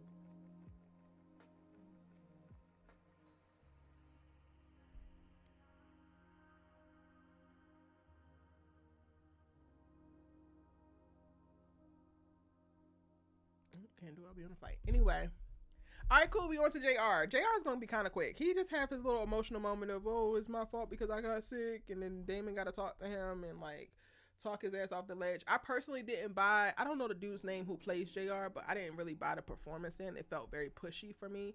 But I got what they were trying to give in reference to giving Damon a different perspective on just what was going on and why their parents made the decision that they made. And then other than that, JR just really provided support. I'm enjoying watching.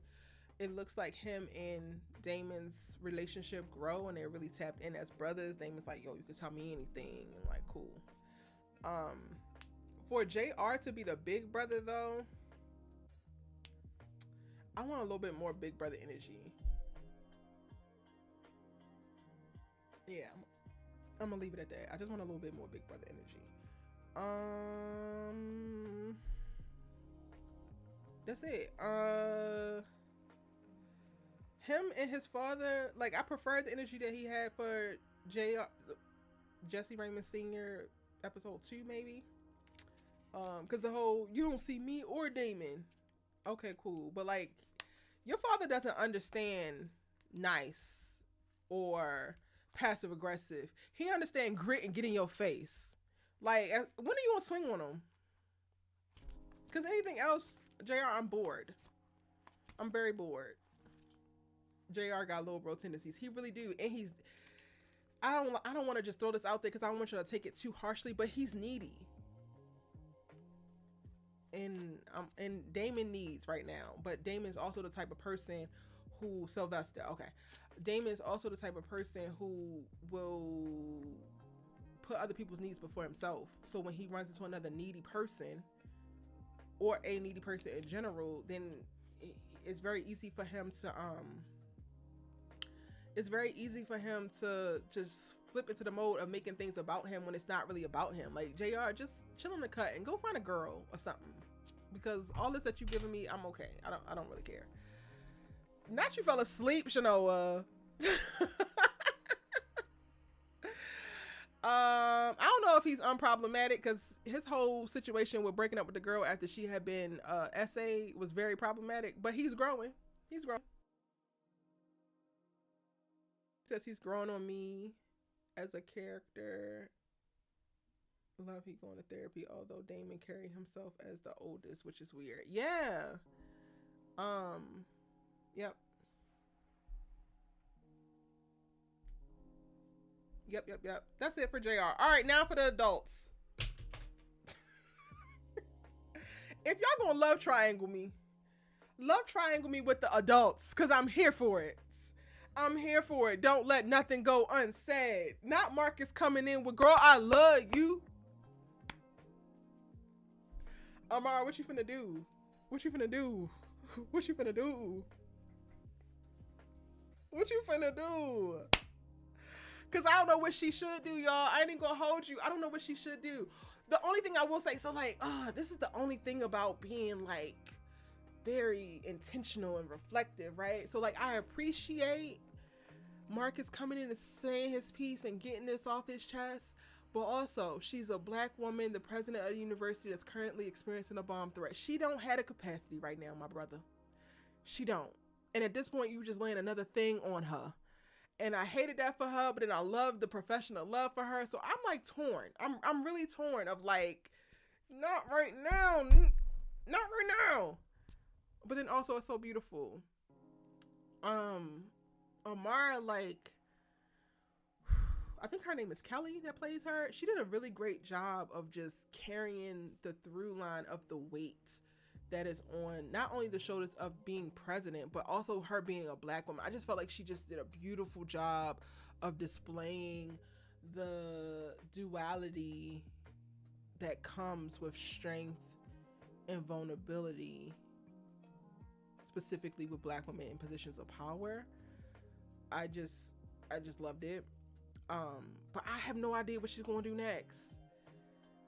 Cause I, like, when they had their little backsliding moment, I was really rooting for Marcus and Amara. I was like, okay, cool. And it was a very long time that I spent like wanting Simone to be the love child of Amara and Marcus, right? So I don't know. How do y'all feel? How y'all feel about these adults? I thought Drumline was going to come in at the end when the threat was over and that Marcus would see them in the window. Ooh. Chanel, you need to be writing, honey, because that's given. That would be given. That's a great button scene. I don't think she trusts Marcus in that way. Marcus is not stable.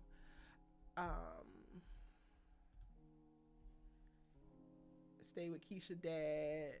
When will Amara spill the tea that she's with Zeke? That's why I said Zeke could have texted somebody, Keisha or Amara. Yeah. Low-key, I want Marcus to have a little sneaky link with Keena. Don't shame me, y'all. Okay, so that's also a thing. I could see Keena in Marcus being a thing too. I think he. Oh wait. I don't think Amara sees Marcus in that way. Kofi says Marcus put his cards on the table. Damn, I feel bad that while he was getting his mind right, Zeke, aka Mr. One Band One Sound, was plotting and swooped in to get Amara. Damn, get your popcorn. Marcus was like, it's now or never. Yo, when he sent that little check-in text message and then he look up at the window and see her check it and then she responds so coldly and then rolls that, and I was just like, oh, sorry for that man. Sorry for that man. I don't know, but I'm here for it. Like, again, if you're going love triangle me, love quadruple me, give it to me in adults. Give it to me in mature. Give it to me in additional years and lived experiences, because I'm done with the teenage love triangles. Chanel says I could also see Keena and Marcus. They had some chemistry, child. They did. They really did. They had really good chemistry. And I personally thought, like, if he did do that, that would be something that would make Amara jealous. Because at the end of the day, the ball... They had their little backsliding moment, and she basically hit him with this was closure. So for Keena and Marcus to be a thing, Keena would actually have to show up, because right now she's MIA. Well, they said she got booked somewhere else. You like President Bay for her? I think there's some good story there, especially once Keisha finds out. You think Keisha gonna have a problem with it? I don't think Keisha gonna have a problem with it. I mean, Amara kind of, well, she acts like an auntie to them, so she already gives like motherly figure. We didn't get no call or text from Zeke this episode. Your daughter and your woman were under bomb threat. I needed him to pop out in the end for Marcus to see him and Amara. Yeah, that is something. I didn't even think about that, y'all, but we got no word, no check-in, no nothing for him. So now, girl, you might need to see what Marcus talking about. You might need to see what Marcus talking about.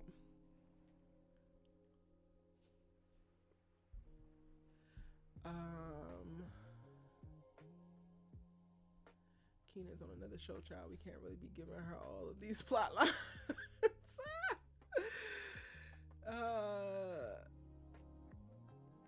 Keisha will love them together. I think so. I thought Amara and Keisha moms were friends before, though. Maybe, but didn't her mom pass?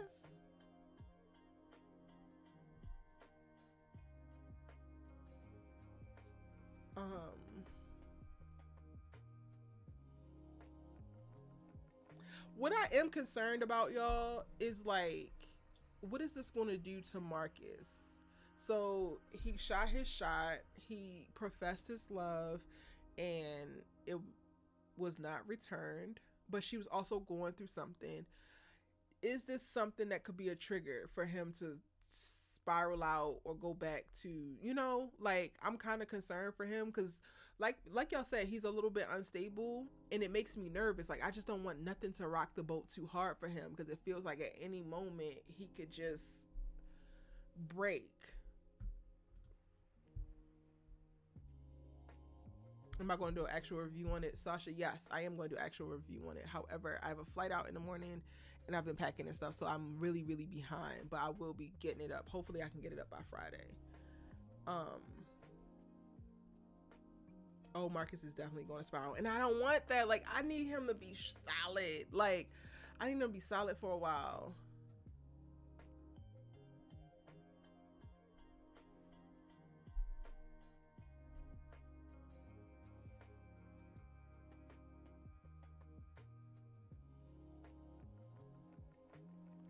Yo, like, Dominic, you said go and keep an eye on our kids, and then you close the blinds on him. Marcus, stay strong.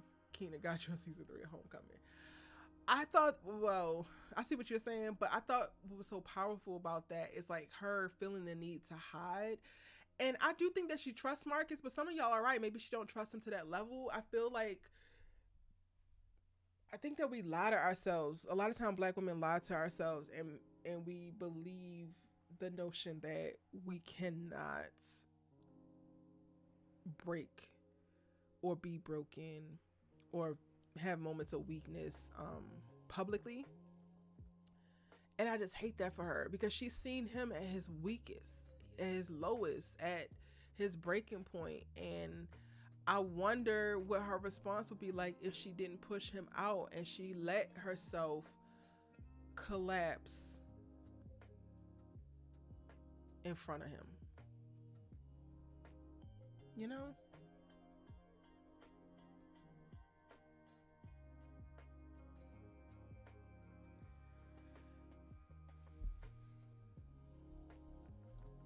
Samaj says, I definitely think something will happen between Amara and Marcus this season. I feel that the writers will use Zeke as a plot device.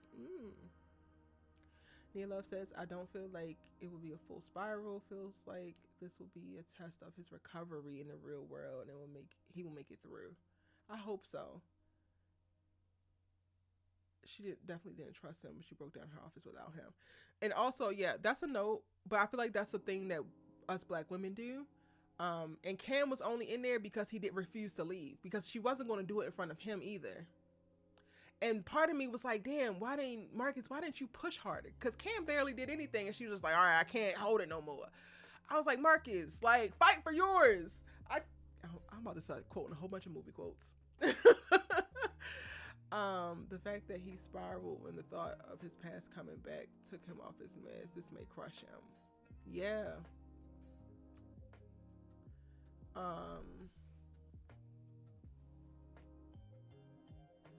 I think he's harder for her to consider since she's president now.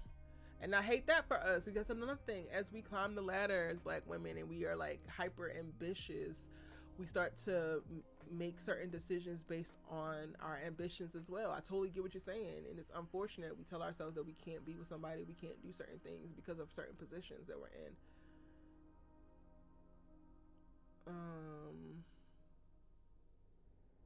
Marcus knew he should have went up there. He should have went up there. But I also can't say that he should, because he's just not strong enough yet. So I get it. I wanted him to, but I get it. I feel like Amara would have let herself break down in front of Zeke because they both share the commonality of being president. But Zeke ain't called sex or pop up. So there's that. Mercedes Shaw, you missed a lot, but the replay is going to be available for you. Get into it, honey. But I think his recovery and his headspace has him just really unsure and insecure about where he belongs right now. I feel that. It gave, these are my confessions about Marcus' declarations of love. It gave Kendrick Lamar love. I want to be okay with you. Yeah, he gonna go through it. Ooh, drama's definitely coming with Amara and Marcus. Yes. I feel like Marcus should focus on himself and his mental health for a little bit more time before pursuing Amara. That's real.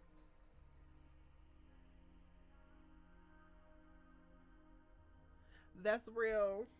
All right, y'all. We made it all the way to the end. We talked about all the characters, character by character. I'm going to try to go back and add the timestamps in for people, because we did this very organized. Like, we only did 30 minutes of All-American banter, and most of this live was about Homecoming, which I live for. And I'm going to try to add the timestamp so that if you're watching the replay, you can go ahead and get into it really easily and go to specific parts. If you want to go back and rewatch something and you were here live, then hopefully that will be the case. Maybe I'll do it when I get to the airport tomorrow. Any other thoughts on All-American and All-American Homecoming as we get ready to wrap up this live? This has been real. This has been dope. We're pushing 3 hours, y'all. Did I give my thoughts on? I feel like this episode of Homecoming was like 8.9. That's my vote. I don't think I told y'all that.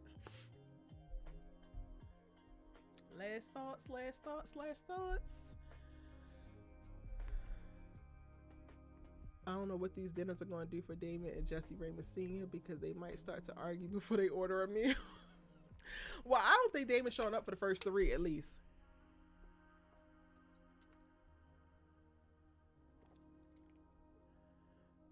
But yeah, it's gonna be interesting. Watching their whole journey to fatherhood and sonhood or whatever the hell is gonna be.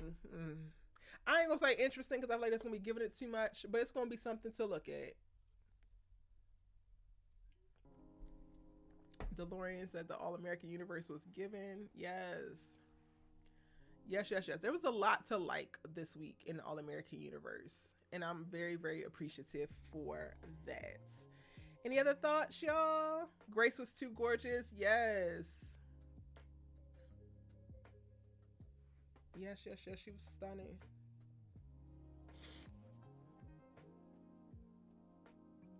Great importance episode, show with an Emmy and multiple NAACP Image Awards. Yeah, it was a very good homecoming. Just their theme was important and impactful.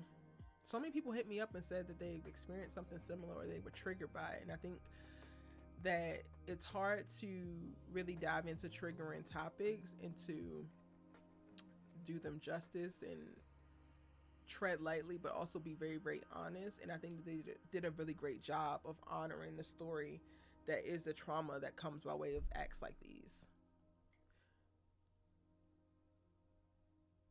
Divine said this was amazing. My first live, almost won.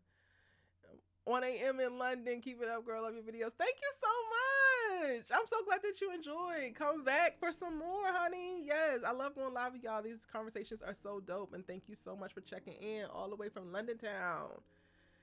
All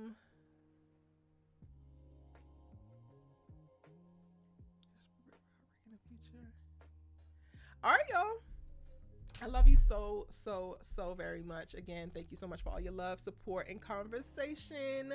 My All-American episode 4 breakdown video is up. I am going to be pushing out the rest of them as quickly as I can. But remember, I'm flying tomorrow. Got a lot going on. Should be caught up by the weekend. Just turn your bell notifications on so that you will get an alert from YouTube of when I actually publish a video. Give this video a like before we get ready to head out. If you're watching this on a replay, still post your thoughts because I will be responding to comments and I will be checking them. I love y'all. I love y'all so very much. Enjoy the rest of y'all's week. Have a beautiful bomb. Well, for a lot of y'all, it's night, evening, rest of your evening and week. And I will see you in my next live or the next video. Bye.